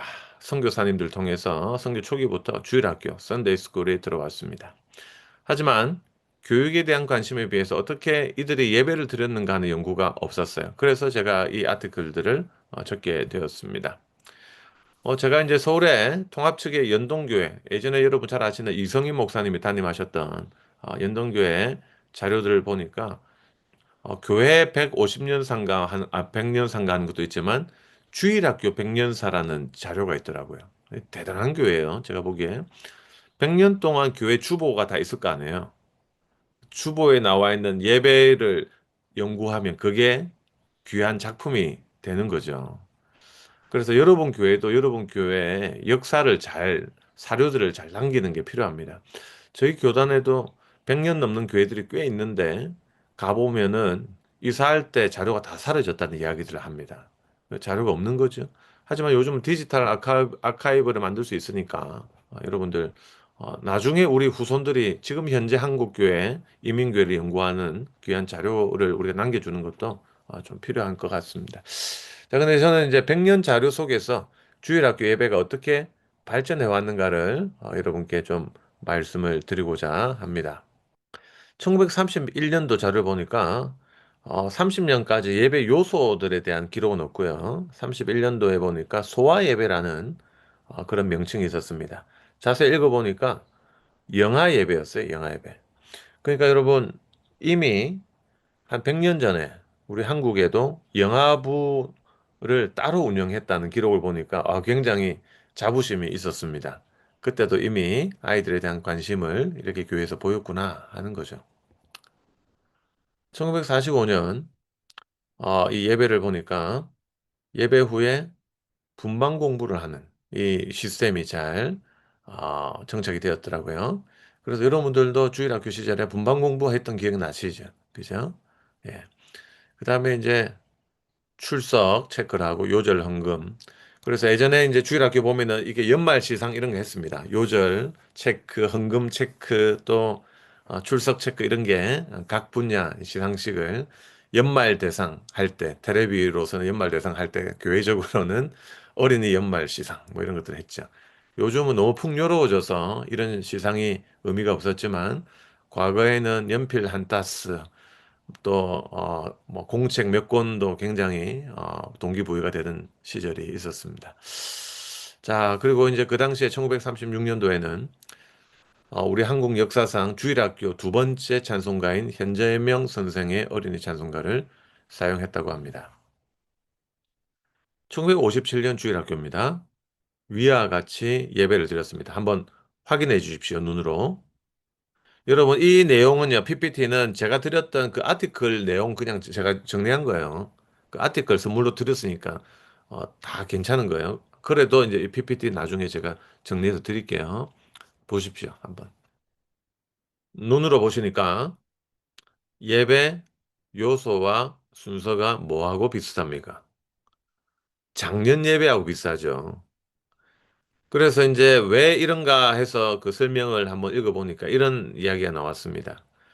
그때 이 예배는 분명히 주일학교 분리된 예배였지만 너무 분리된 예배를 드리니까 아이들이 정착을 못 하더래요, 나중에. 나이 커가지고. 근데 이제 세대 통합 예배 드릴 만한 장소가 없으니까 이 당시에는 어린이들이 어른 예배 순서를 자기 부서에서 경험하게 하는 이런 일들을 진행을 했더라는 것입니다. 그러니까 각 시대마다 고민이 있는 것 같아요. 주일학교도 또 교회도 신앙 전수에 있어서 그 교회가 처한 시대적 상황 또 지역적 상황에 따라서 교회적 상황에 따라서 그런 숙제들이 있는 것 같습니다. 자, 근데 여러분 이 교회에 문제가 생깁니다. 1986년도 1월 달에 제가 기사를 읽어보니까 이제 교육자님께서 우리 고등부로 자체 예배를 폐지합니다. 뭐 이렇게 선포를 해버리셨습니다. 폭탄 선언을 했어요. 그러면서 모두가 세대통합으로 갑니다. 이래가지고 어른 예배하고 합쳤어요. 근데 여러분 좀 재미있는 결과가 나왔습니다. 200명까지 모였던 학생 수가 50명까지 줄었대요. 150명이 서울에 그 150명이 아이들이 도망을 간 거예요. 그 1993년 이제 담임 목사님이 아차 하면서 자체 예배를 회복합니다. 이렇게 말씀하셨는데 그래도 예전만큼 회복이 안 되더랍니다. 여러분, 쌓아 올리는 것은 교회 일이라는 게 그래요. 쌓아 올리는 것은 어려운데 무너지는 것은 한순간이에요. 그래서 사실 한국 교회가 문제가 많지만 한국 교회 다 무너져야 된다. 이런 말을 하는 분들은 사실 저는 사실 교회 사랑이 의심스러운 분들이 좀 있다고 생각해요. 왜냐하면 쌓아 올리는 것은 너무 어렵지만 무너뜨리는 것은 너무나도 쉽고 그리고 회복이 거의 어렵기 때문입니다. 그래서 사실 회개와 또 우리 반성이 필요한데 그 마음속에는 진짜 그 사랑, 교회를 향한 진정한 사랑이 좀 있어야 되지 않겠나 하는 또 그런 생각도 개인적으로 여러분 생각이 다르실 수가 있지만 한번 해본다는 거죠. 근데 한번 보십시오. 지금 이제 세대 통합을 강조하니까 또 특별히 이제 개혁 신학을 공부 강조하시는 화란 쪽에서 유학하신 분들이 목사님들 가운데서 이런 말씀하세요. 원래 개혁교회는 주일학교가 없었다. 그래서 주일학교가 없어야 된다. 무조건 세대 통합으로만 가야 된다. 여러분, 이것도 어떻게 보면은 굉장히 극단적인 생각이에요. 극단적인. 왜냐하면 어떤 교회 개척을 해서 세대 통합으로 시작했다면 세대 통합으로 가는 게 제일 좋은 방법이겠죠. 하지만 이미 우리 교회 주일학교가 40년, 50년 뿌리 내리고 있고 한국 교회 이미 주일학교가 100년 이상 뿌리 내리고 있는데 이 뿌리 뽑기가 쉽겠습니까? 주일학교 연합회나 주일학교 교사들이 가만히 있을까요? 자, 그래서 역사적으로 볼 때 모든 급진적인 개혁은 실패하더라는 겁니다. 급진적인 개혁은 실패해요. 반발 세력들이 많습니다. 자, 그래서 만약에 우리 교회에 주일학교 있다면 어떻게 하면 세대통합 예배와 균형을 한번 맞춰볼 수 있을까 하는 겁니다. 만약에 세대통합 예배가 없다면 그 교회는 분명히 세대통합의 경험을 해야 될 겁니다. 예. 공예배 경험을 해야 될 거예요. 근데 세대통합 예배를 도입하는 상황이고 주일학교가 있다면 지혜롭게 우리가 밸런스를 맞추는 작업이 필요하다는 것입니다. 자, 1996년입니다. 이때 한국에는요, 굉장히 핫한 예배 요소가 있었습니다. 어린이 예배에서요. 눈으로 한번 보세요. 무엇일까요? 독특한 순서가 있죠. 큐티 발표. 90년도 때 여러분 한국 교회에 큐티 열풍이 불었어요. 대열풍이 불었어요. 그래서 이제 이 교회 주일학교에 어린이 대표가 큐티를 발표하는 순서가 있었네요. 재미로 한번 보시기 바랍니다. 2007년도입니다. 고등부 예배인데요. 재밌는 순서가 있죠. 통합 측 교회인데 참회의 시간이 있습니다. 참회의 고백과 사죄의 선언. 여러분 참회의 고백, 참회의 고백과 사죄의 선언 이게 여러분 로마 카톨릭이 아니라 우리 개혁주의자들이 16세기 종교개혁에서 강조했던 거예요. 그 나쁜 게 아닙니다. 아주 필요하죠. 예배 때 우리가 자신을 돌아보고 깨끗하게 하나님 앞에 나간다는 그런 아주 중요한 순서이기도 합니다. 근데 고등부 예배 순서가 이렇게 아주 체계적으로 2007년도에 진행이 되었다는 기록이 있습니다. 이제 어른 예배 못지않는 순서네요. 그죠? 자, 근데 이제 2004년도에 여기에서는 매빅을 시작했습니다. 매빅 아시죠? 메모리 바이블 게임의 머리글을 따서 만든 시조입니다. 한때 한국에서 핫했어요. 근데 매빅을 만든 사람은 미국 사람이 아니고 일본 사람이에요. 일본의 곤베이라고 하는 목사님이 만드셨습니다. 일본 기독교가 일본 인구의 0.1%인가요? 하여튼 1%가 안 됩니다. 근데 일본 교회에 인물들이 참 많이 난 것 같아요. 심지어 여러분, 토마스 아퀴나스의 순마가요, 신학대전이 일본 말로는 완역이 다 되어 있습니다. 라틴어로 쓰여진 순마를 완역할 정도로 일본 사람들 대단한 사람들이죠. 근데 이제 이 매빅이라는 게 이제 컨템포러리 월십이에요. 따지자면. 여러분 교회 어와나 아시죠? 어와나 같은 게임을 통해서 아이들이 이 신앙을 접하는 그런 게임, 그런 겁니다. 근데 이제 요즘은 매빅을 안 하죠. 그죠? 교회 어와나는 살아남아 있지만 매빅은 거의 없습니다. 이제 한국에는. 자, 이제 주일학교에 고민이 있습니다. 세대통합 예배를 드릴 것인가? 주일학교를 예배를 드릴 것인가? 요걸 이제 좀 생각해 보자면 집토끼를 잡을 것인가? 산토끼를 잡을 것인가? 이런 고민. 여러분 집토끼를 잡을 것인가? 집토끼는 뭐예요? 예, 신자의 아이들이죠. 신자의 아이들을 잡을 것인가? 산토끼는 뭐예요? 불신자의 아이들을 잡을 것인가?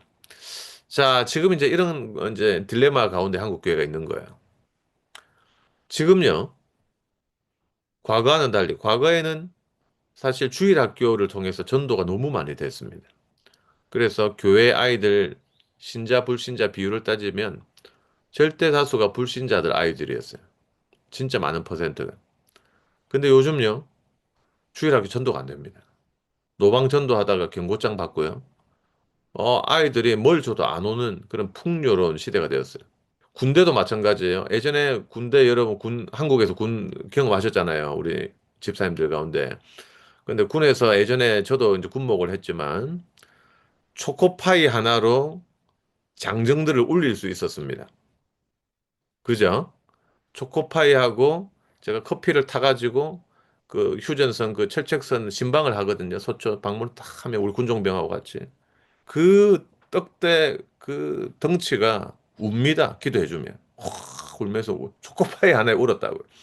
근데 요즘 이제 제 군목 제자들한테 연락이 한 번씩 오는데 교수님 요즘 완전히 시대가 바뀌었습니다. 월급이요. 병장 월급이 최대 120만 원까지 받으니까. 예. 이제 군목은 자기가 사모님한테 뭐 용돈 받으면 한 20만 원 받겠죠. 예, 병사가 더 부자예요. 목사님 차만 태워주십시오. 제가 뷔페 쏘겠습니다. 뭐 이런 이야기를 하는 군종도 있고, 예, 뭐 요즘 목사님 뭐 교회 좀 힘든 일 없으세요? 뭐 제가 좀 도와드릴까요? 이런 경우들. 그 다음에 군대 교회에서 1인 1닭을 줘도 교회 안 온답니다. 예. 내무반에서 자고 휴식할 수도 있고 요즘 교회 다니는 신우들은 내무반에서 군교회 안 오고 예, 자기 교회 누워가지고 온라인 예배를 드리는 우리 청년들도 있다고 합니다. 야, 이 시대가요. 너무 많이 변했어요. 그러니까 이제 일반 교회에서도 특별히 신학이 강하면 강할수록 신자 자녀들만 버글버글 하는 거예요. 신자 자녀들은 어쨌든 고등학교 때까지 엄마 말 들을 거 아니에요. 경제적으로 도움을 받을 거기 때문에. 근데 불신 전도가 너무 안 되는 그런 단점도 있습니다. 이 세대 통합 예배라는 게. 아니, 세대 통합 예배도 전도 잘 할 수 있죠. 물론 잘 할 수 있죠. 근데 세대 통합 예배가 전도가 잘 되려면은 부모님들이 미셔널을 한 마인드를 가지고 자기 자녀 친구들을 책임져 줄 수 있는 마인드가 있어야 돼요. 그리고 교회, 이제 다 출가시키고 손주들하고 딴데 사는 노부부만 출석하는 그런 어르신들, 그런 분들이 선교에 대한 열정을 가지고 새로 오는 아이들 뭐 밥이라도 한번 사줄 수 있는 그런 마인드가 없으면 이 세대 통합 예배가 신학적으로는 제일 건전하고 맞는데 효과를 못 낼 수도 있습니다. 그러니까 그렇잖아요, 여러분. 어떤 교회에서 예배 이런 스타일 좋더라. 어떤 한인교회에서 뭐 잘했다. 근데 여러분 교회 그게 실효성을 가질 수도 있고 안 가질 수도 있는 거예요. 이런 뭐 굉장히 음악 스타일이 좋더라. 여러분 교회에 실력 있는 반주자가 없으면 그거 구현 못 하는 거죠. 그죠? 어떤 교육 프로그램 어하나가 좋더라. 여러분 교회에 만약에 체육관이 없고 그다음에 교사가 없으면 어하나 못 하는 거죠. 예를 들면 그런 거예요. 예. 그러니까 여러분 교회 자원, 가용 자원을 한번 잘 냉철하게 분석을 해봐야죠. 지금 이제 우리 교회 재정이나 교사, 군사들이 어느 정도 역량이 되느냐, 이 자신을 돌아보는 분석이 굉장히 필요합니다. 자, 그렇다면 이제 여러분들이 이제 어떻게 여러분 교회를 생각하시면서 우리 교회에서 어떻게 요걸 한번 잘 접목해 보실까를 생각하시면서 제 강의를 계속해서 들어보시길 바랍니다. 자, 두 번째는요. 세대 통합 예배를 어떻게 할 것인가 하는 겁니다. 관심이 많은 부분이죠. 여러분 잘 아시는 이 명설교가 찰스 스펄전 잘 아시죠? 스펄전 전집을 아마 여러분 일부라도 읽어 보셨을 겁니다. 아주 훌륭했던 시대적인 인물이죠. 근데 스펄전 목사님이요, 한 200년 전에 이런 한탄을 했습니다. 나는 어린이들을 회중들로부터 분리시키는 것이 큰 실수라고 느낀다. 이미 그때 아이들이 어릴 때는 커밍아웃을 하지 않다가 이제 종교 자율권이 생기면 교회로부터 떠나가는 이런 일들이 200년 전에도 많았다는 거예요. 역사적으로도 많았어요. 그죠? 지금 우리 세대만 경험하는 일이 아니라는 것입니다. 자, 세대 통합의 필요성입니다. 어떻게 하면 다음 세대로 진앙을 전수할 것인가? 아까도 말씀드렸지만 60대 이상 신자 분포율과 10대, 20대 신자 분포율의 그 갭, 그죠? 그다음에 부모님 세대의 어떤 그 생각과 젊은 사람들의 예배 참여와 또 사회 참여에 대한 그 생각의 갭, 그죠? 함께하는 그게 필요하지 않느냐 하는 겁니다. 자주 봐야 오해가 풀리죠.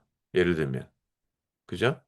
함께 밥을 먹어야 우리가 정이 아주 돈독하게 이렇게 그렇게 생기듯이 교회 생활도 마찬가지 아니겠습니까? 그죠? 자, 성경적 근거입니다. 다윈 글래스포드라고 하는 예전에 켈빈 신학교 교육학 교수가요, 글을 통해서 이런 이야기 했습니다. 구약에 나타난 예배는 인터제너레이셔널 워십, 세대 통합적인 그런 예배였다. 레위기 23장에 보니까 캠프 생활에 대한 이야기가 나오고요. 장막절요. 출애굽기 12장에는 유월절에 대한 이야기가 나오죠. 여러분 잘 아시는 내용이에요. 아이들이 유월절 때 밥상머리에서 아빠한테 묻습니다. 아빠, 유월절 절기가 어떤 의미죠? 그러면 아빠가 이제 설명을 하죠. 우리가 애굽에서 종되었을 때 여호와께서 우리를 그렇게 구원하신 것을 기념하는 절기야. 밥상머리 교육이 일어나더라는 것입니다. 그 외에도 레위기, 신명기, 아까 우리 집사님이 느헤미야 말씀하셨나요? 느헤미야와 또 여호수아, 역대하를 보면 이 하나님께 언약 갱신을 하는 그 장면, 또 예배를 드리는 장면 속에서 어른들과 아이들이 참여했고 남자, 여자, 아이들이 다 참여했다는 것을 우리가 목도할 수 있습니다. 자, 근데 구약만 그런 게 아니에요. 신약에도 어린이들에 대한 신앙과 예배 참여에 대한 구절이 나옵니다. 천국은 이 어린 아이와 같이 그렇게 천국을 대망하지 않으면 낮아지지 않으면 하늘나라에 갈 수 없다는 그 말씀도 주셨고요.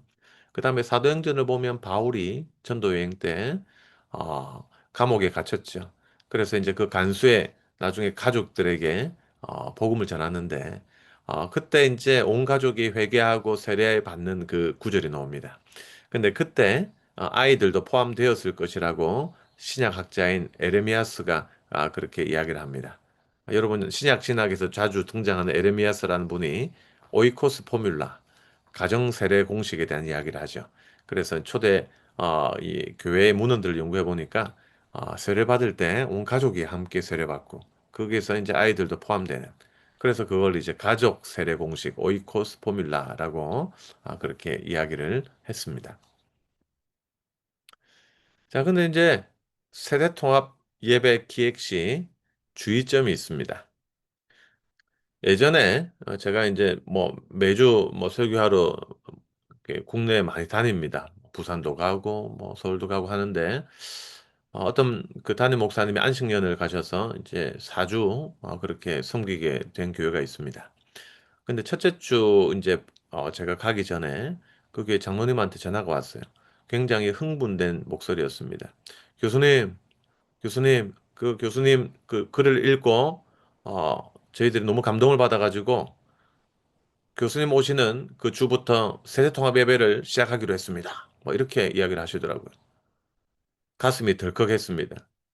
아니, 강사를 불러가지고 그걸 처음 론칭하면 어찌합니까? 교회, 담임 목사님 계실 때 해야죠. 분위기가 되게 안 좋았어요. 근데 이제 아니나 다를까, 장로님이 이렇게 이야기를 했습니다. 목사님, 우리 교회 초등학생들이 100명 정도 되는데, 아이들 다 잡아놓겠습니다. 이렇게 이야기를 하시더라고요. 오, 이제 그 주일이 돼가지고 이제 본당으로 들어가는데, 진짜 아이들 다 잡아놨더라고요. 앞줄 절반은 초딩들로, 유치부부터 초딩들로 가득했습니다. 근데 얼마나 시끄러운지, 예, 여러분 예수님의 성전 청결 사업 나오시는 그 장면 있잖아요.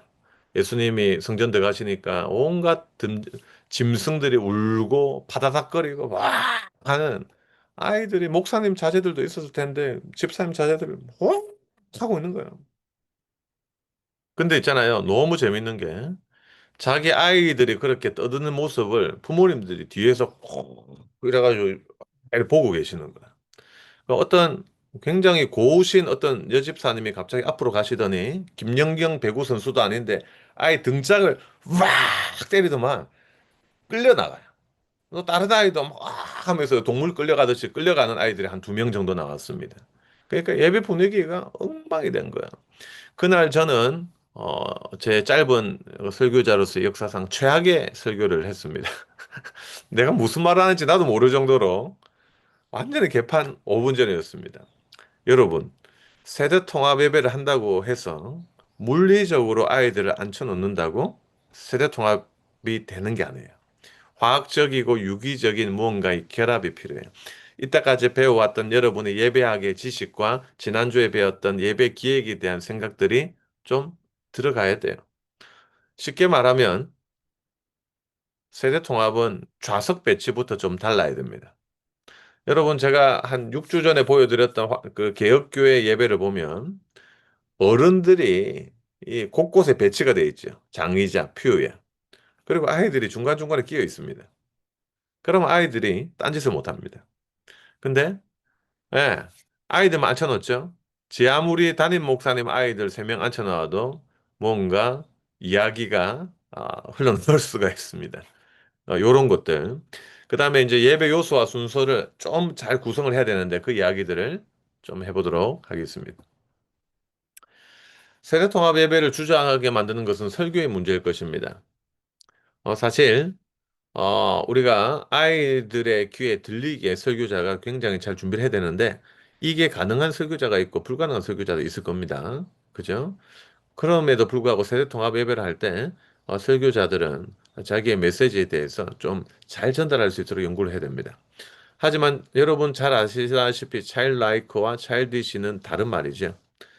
친숙하게 다가가되 하지만 유치한 말을 사용해서는 안 될 것입니다. 어떤 교수님이 있는데 자세하게 말하면 제가 안 되니까 좀 그분을 유추할 수 없도록 제가 이야기하겠습니다. 어떤 설교학 교수님인데 서울에 어, 이제 세대통합 예배를 했대요. 근데 이제 그걸 준비하기 위해서 자기의 고등학교 아이하고 아이들이 주로 쓰는 욕에 대해서 이렇게 한 주간 막 이런 이야기를 해보고 욕도 실습도 해보고 막 이야기를 해봤대요. 근데 이제 세대통합 예배 때 재밌게 표현한다고 좀 즉흥적으로 단어를 사용했는데 자기도 모르게 아이들이 쓰는 굉장히 예배 때 쓸 수 없는 욕을 해버렸답니다. 자기도 모르게. 그래가지고 아차 싶어서 그 자리에서 사과를 하면서 상황을 설명하면서 이해를 구하고 그래서 굉장히 진땀을 뺐다는 그 이야기들을 들었던 적이 있습니다. 그러니까 이제 잘 전달하되 어느 정도 수준을 갖춰야 될 것인가 이 설교자의 준비가 너무나도 중요하다. 그죠? 세 번째입니다. 세대통합 때 아이들이 예배 어느 부분까지 참여할 것인가를 세심하게 생각해 봐야 됩니다. 제가 좀 이따 영상을 하나 시간 남으면 좀 보여드릴까 하는데요. 어떤 교회는요, 예배 시작할 때 어린이 설교를 먼저 하는 교회가 있습니다. 뭐, 미국 교회들 중에 많죠? 한인 교회도 아마 그런 교회 있을 거예요. 이제 같은 주제로 어린이 설교를 하고, 그 다음에 아이들이 자기 부서로 가고, 어른 설교가 진행되는 그런 교회도 있고요. 또 어떤 교회는 처음부터 끝까지 아이가 무조건 다 참여하는 그런 세대 통합적인 기획도 있고요. 그 다음에 이제 아이들이 참여하다가 성찬 때 나갔다가 다시 들어오는 로마 카톨릭적인 미국의 그런 경우들도 있습니다. 근데 이제 세대 통합 예배를요, 이 개척 때부터 세대 통합을 해서 성공한 케이스가 있는데요.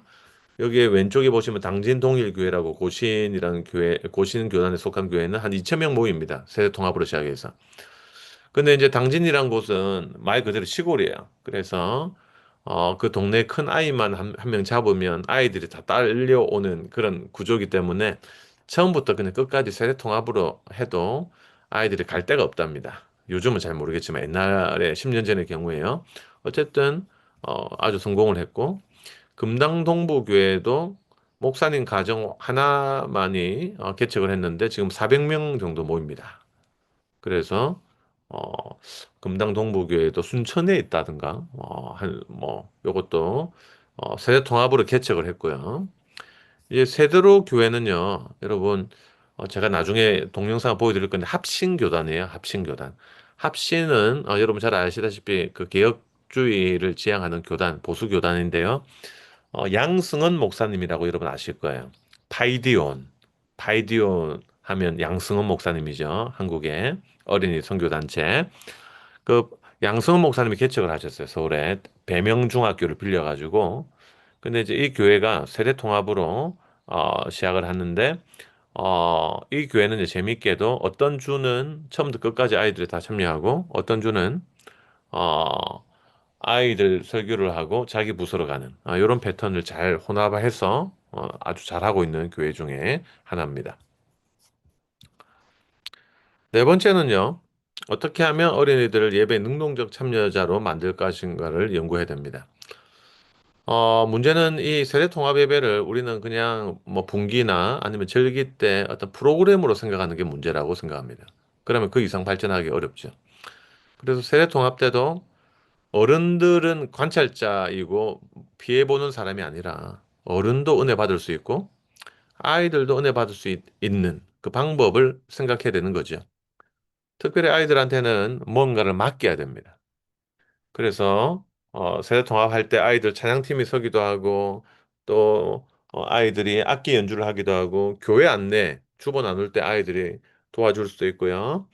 또 성경 봉독 같은 것도 드라마틱한 리딩을 할 때 아이들이 잘 연습을 해서 세대 대표들이 같이 어, 봉독을 하는 경우들도 미국의 현재 개혁교회에서 많이 하곤 합니다.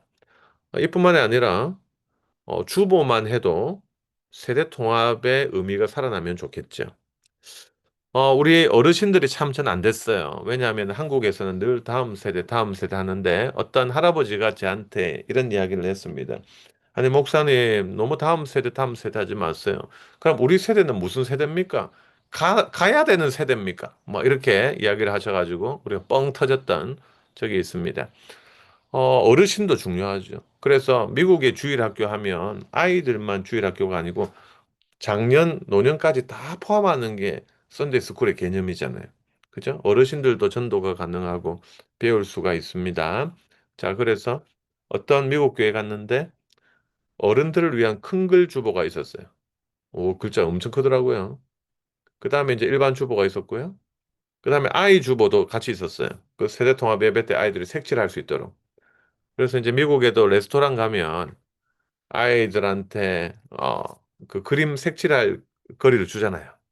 그래서 저도 예전에 한참 유학할 때 십몇 년 전에 어, 아이 두 명이 그냥 둘 다 어린 아이일 때는 이게 밥이 입으로 들어가는지 코로 들어가는지 모를 정도인데 근데 아이들 조금만 크니까 크레파스 한 세네 가지 색깔을 주니까 아이들 막 그리고 있더라고요. 그때 막 먹고 예 그랬던 기억이 나네요.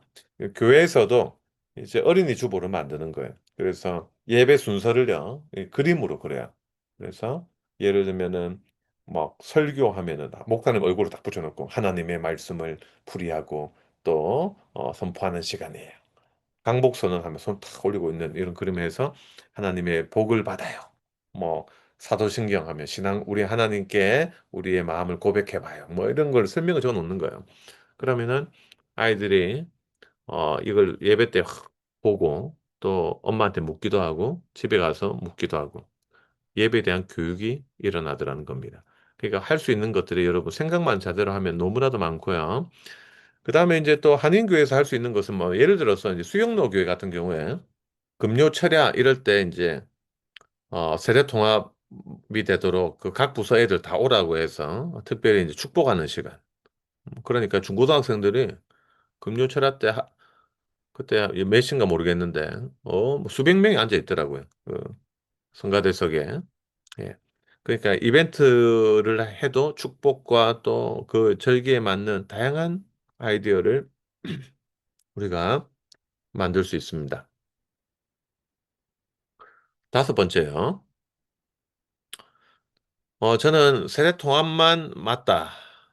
주일학교만 맞다라고 생각하지 않고 이 둘이 잘 조화를 이루어야 된다고 생각합니다. 근데 이게 잘 되려면 저는 가정 예배를 잘 활용해야 한다고 생각을 합니다. 왜냐고요? 집에서 어느 정도 훈련을 조금만 받아도 교회 성인 예배 적응할 수 있는 힘이 생기기 때문이에요. 그래서 월요일, 수요일까지는요, 가정에서 혹시 예배를 드린다면, 주일날 배웠던 메시지를 한번 복습해 보면 어떨까요? 주일에 불렀던 찬양을 한번 같이 불러보고요.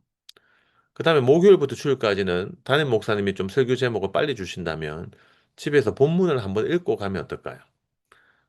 우리가 주일에 부를 어른 찬송가를 한번 집에서 여러분 반주를 통해서 기타 연주를 통해서 아니면 유튜브 반주를 틀어놓고 한번 같이 부르면서 한번 불러보면 어떨까요?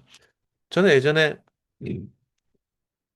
이제 저희 애들이 이제 유치원보다 조금 더 어릴 때 이제 미국 교회를 다니고 있었는데 그 교회에서 주일학교를 참 잘했습니다. 근데 이제 그때 이제 저희들 어른들하고 본문이 같았어요. 본문이 늘 같았어요. 그 교회는.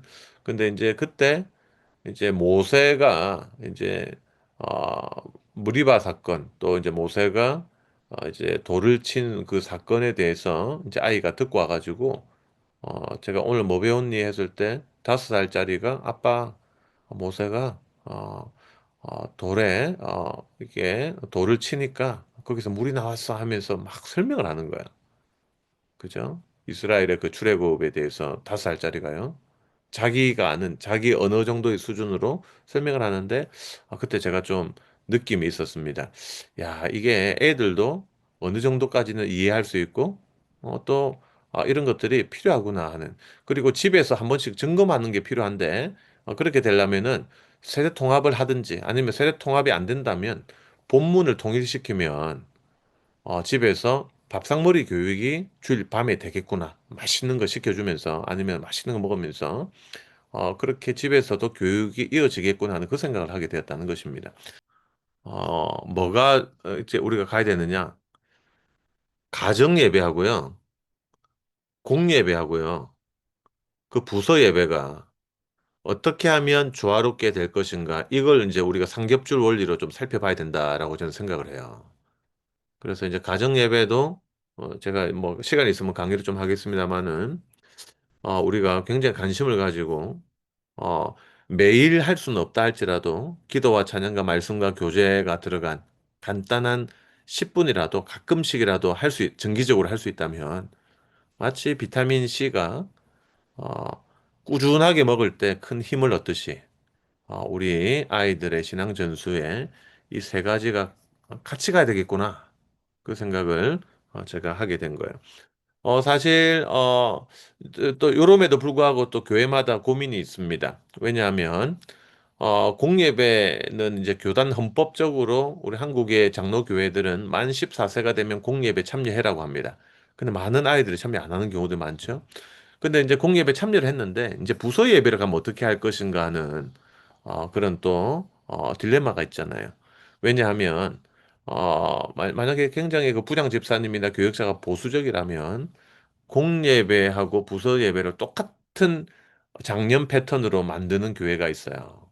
그러면 아이 입장에서 한번 생각해 보면 공예배 아침에 일찍 와가지고 어른 예배 드렸죠. 이제 부서 예배 갔는데 처음부터 똑같이 예배 드려요.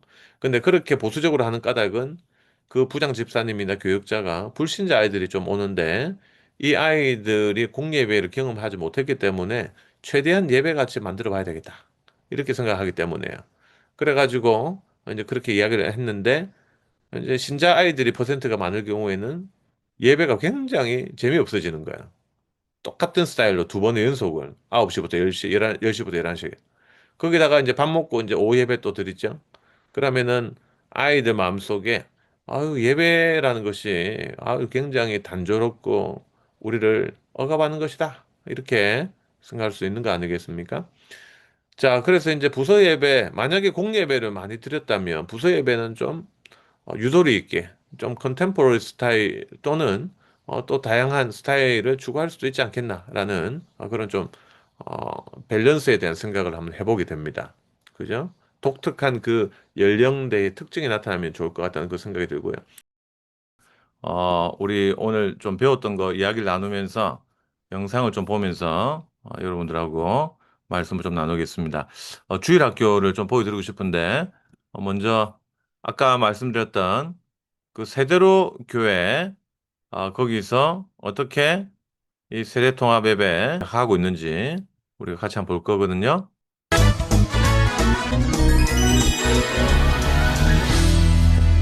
들리시죠?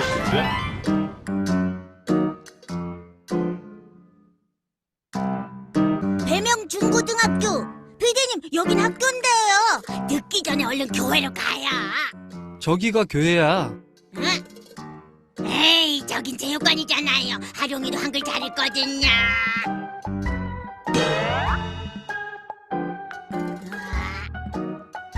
어랴, 진짜 저쪽으로 가네. 친구들, 그럼 일단 한번 따라가 보자고요. 렛츠고! 고등학교를 빌렸어. 여기는 송파구에 위치한 배명중고등학교. 이 학교 체육관에서는 매 주일 말씀과 찬양이 울려 퍼진다고 하는데요. 우리의 주인공은 다름 아닌 세대로 교회 성도들. 건물 없는 교회를 실천하고 있는 세대로 교회는 매 주일마다 특별한 예배를 드리고 있다고 합니다. 자, 그럼 세대로 교회 주일 예배 그 현장으로 가볼까요? 렛츠고! 여러분, 지금 화면이 좀 끊기죠? 제가 학교 와이파이가 아니고 제 개인 핫스팟을 사용해가지고 전혀 안 끊기는데요. 그냥 안 끊기세요? 그러면 네네. 다행입니다. 예, 그럼 바로 진행하겠습니다. 세대로 교회 주일 11시 예배는 부모님과 함께 예배를 드리는 시간인데요. 그래서인지 찬양 시간도 은혜가 2배가 되는 것 같습니다. 찬양 시간이 끝나자 아이들이 강단으로 올라가는데요. 바로 지금이 세대로 교회 예배의 특별한 어린이 설교 시간입니다. 여러분, 오늘 저는 여러분에게 아주 특별한 열쇠 하나를 여러분에게 소개하려고 합니다. 이 열쇠의 이름은 천국 열쇠예요. 여러분, 이 천국 열쇠는 무엇일까요? 예수님이 우리의 구원자라고 하는 것을 알리는 것이 천국 열쇠의 첫 번째라고 말하고 있습니다. 그래서 우리가 이 시간에는 부모님도 함께 설교를 들을 수 있기 때문에 가정에서의 신앙교육에도 도움이 된다고 합니다. 어린이 말씀이 끝나자 주일학교 친구들이 어디론가 사라지는데요? 야, 니저지가 하룡이도 데려가. 조용히 예배당을 빠져나온 친구들은 다시 모여 방금 배운 말씀을 주제로 게임을 통해 다시 한번 마음에 새기게 됩니다. 이어지는 공부 시간에는 오늘 말씀 내용인 천국 열쇠는 무엇일까라는 주제로 한 번 더 묵상하는 시간을 갖는다고 합니다. 이것으로 세대로 교회 어린이 주일 예배는 끝이 나는데요. 뭐야, 벌써 끝난 거야? 하룡이는 아직 시작도 못했다고요. 한용아, 그렇게 아쉬우면 어제 왔어야지. 어제? 응, 토요일. 우리는 토요일에도 교회 오거든. 뭐라고? 하룡이 돌아갈래?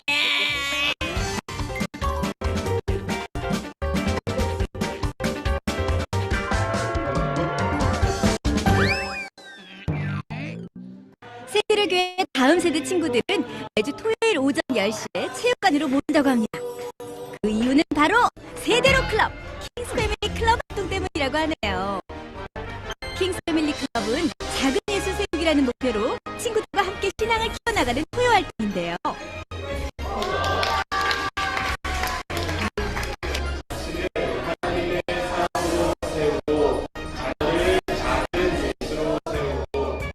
오늘의 핵심 말씀에 이어 KFC 활동이 진행됩니다. KFC 활동은 성경 이야기를 현실에 적용해보는 시간. 오늘은 궁전이 넓어져서 정말 좋고 시원하고. 아니, 억울해. 돈 들지 않았어요. 전 억울해요. 억울해요, 여러분. 자, 돈을 던지세요. 나와서 죽인 거야. 노래를 통해 말씀대로 결단하는 시간. 예, 나는 더 많이 받고 싶어.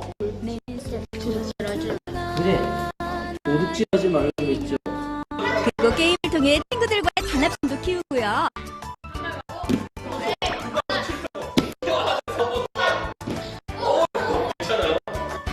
주의 어린이라면 빠질 수 없는 말씀 암송 시간. 내 요새 대하여 거친 것을 알아. 그렇게 20장 19절. 잘했어요. 마지막으로 오늘 배운 말씀을 되새겨봅니다. 오늘 활동센터를 보면서 내가 딱 생각나는 한마디. 자기 형편에 따른 그런 것을 만족해야 돼. 시간 관계상 이거 뭐 자료 보내드리고 여러분 한번 보시기 바랍니다.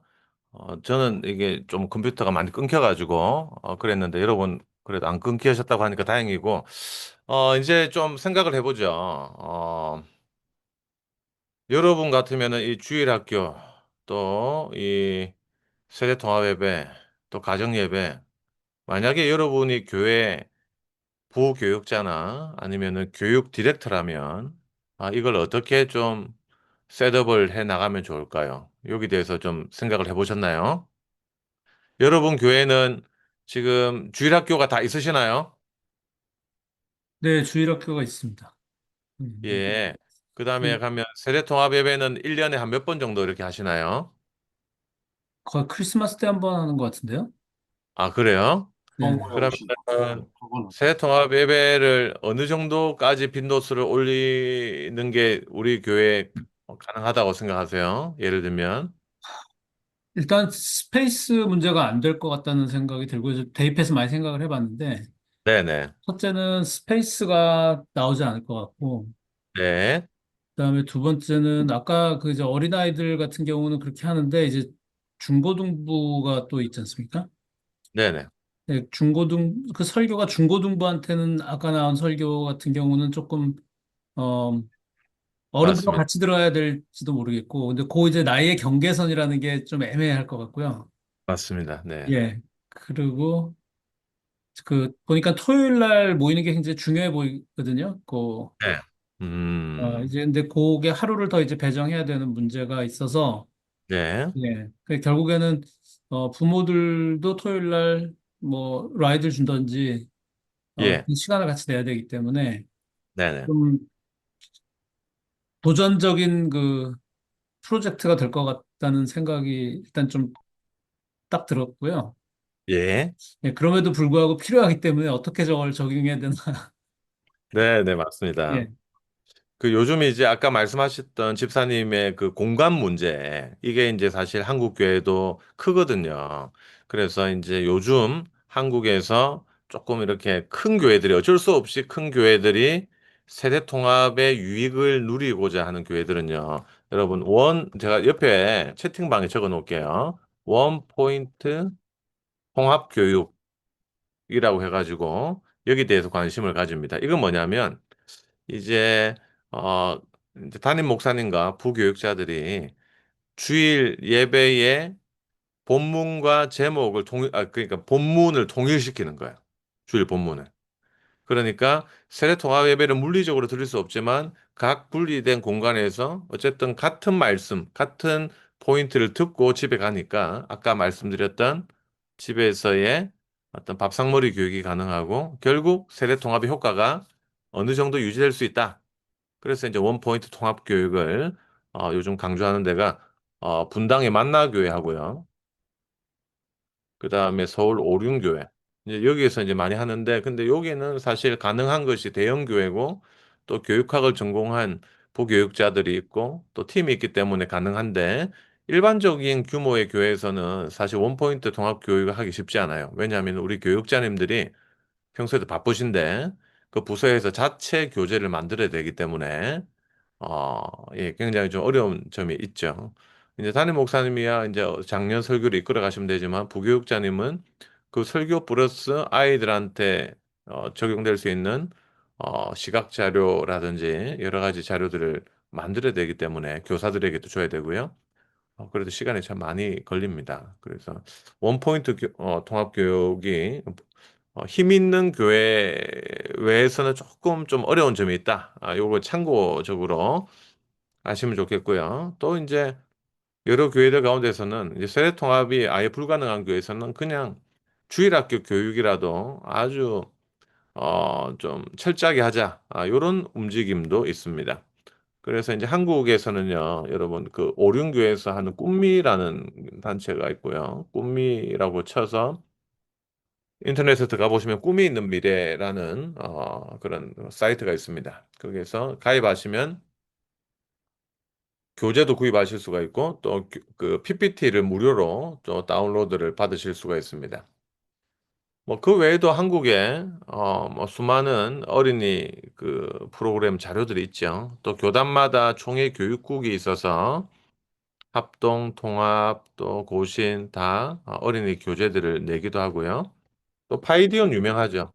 파이디온. 그래서 이제 파이디온에서 좋은 자료들이 많이 나옵니다. 그 파이디온의 찬양이 참 보면 수준이 있거든요. 그래서 제가 이제 한번 물어보니까 파이디온은 찬양 개발만 한 5천만 원 들었다 하더라고요. 근데 이제 저희 교단은 이제 교단 그 연구 새로운 교재를 펴내는데 총 한 5천만 원 들었어요. 그러니까 얼마나 투자하느냐도 사실 어린이 교육과 주일학교 교육에 굉장히 좀 중요한 요소가 될 수 있다. 그렇게 생각이 됩니다. 우리가 말로만 다음 세대 하는데 교회 전체 1년 예산 가운데 교육부서 투자 금액이 5%가 잘 안 넘는다고 저는 알고 있습니다. 많이 하는 교회가 10% 정도 한다고 합니다. 우리가 사실 마음이 있다는 것은 물질이 따라가야 되는데 그래야 진짜 마음이 있는지를 우리가 확인할 수 있는데 근데 사실 말로만 다음 세대 구호로만 그치는 것이 아닌가 이렇게 비판을 하기도 합니다. 자, 그러면 여러분 하나 더 볼까요? 그 지적 장애인들이 찬양하는 모습을 좀 보여드릴게요. 제가 지적 장애인에 대한 강의를 좀 해야 되니까 다음 주까지요. 이들이 예배를 드릴 수 있다, 능력이 있다. 거기에 대해서 한번 생각을 해보겠습니다. 들어보겠습니다.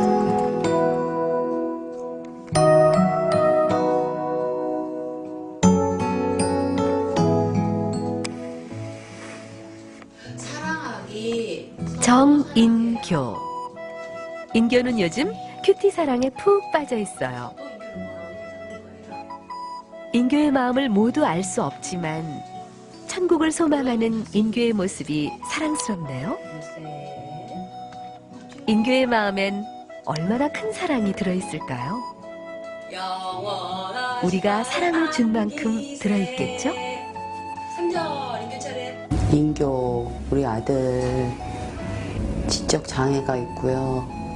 중한 심장병이 있는 아들 제가 4시간씩 혈액 투석을 해야 되는 이제 그런 상태가 됐을 때 인교를 주님 품에 갈 때까지 잘 돌볼 수 있을 것이다라는 내 계획이 그것들이 없어진 것 때문에 어떻게 할 수 없는 고통과 어둠과 슬픔이 있었는데 인교하고 큐티를 한번 해봐야 되겠다. 예수님이 어디 계시냐 그러면 내 안에 계시다고 항상 그렇게 말하고 자기는 천국에 간다고 근데 좀 이따 갈 거라고 모두 같이 천국에 갈 거라고 그러면서 나 하나 꽃핀다고 풀밭이 달라지지 않겠지만 당신이 꽃피고 우리가 꽃피면 풀밭이 꽃밭이 되듯 우리 각 사람의 사랑은 결국 큰 사랑이 될 것입니다. 살아가는 일은 사랑하는 일입니다.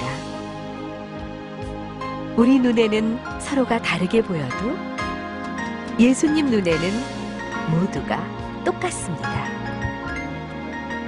그래서 우리는 주 안에서 사랑으로 하나입니다.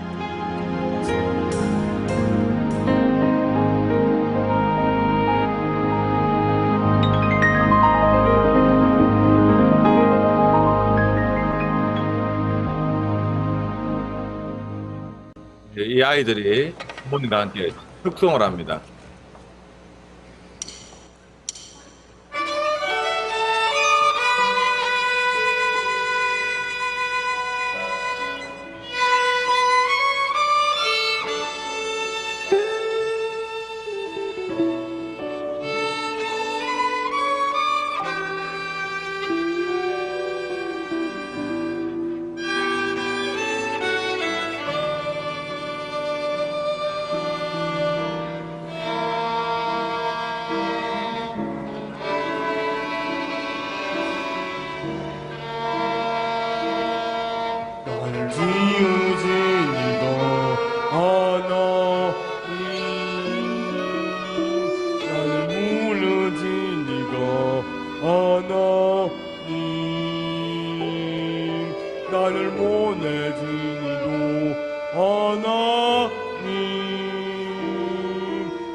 가진다 하나님은 예라 너의 달려갈지 나가도록 너의 마지막 오는 따도 나로 그림자가 범죄하시니 나의 나된 가진다 하나님은 예라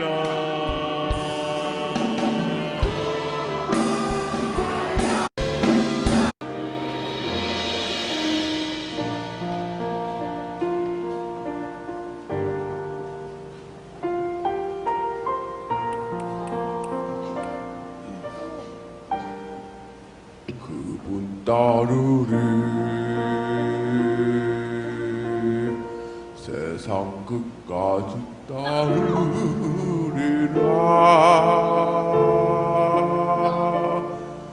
나 언제나 그분 곁에 아무도 막을 수 없네 그는 나의 운명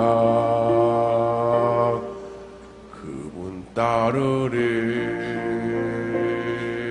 그 사람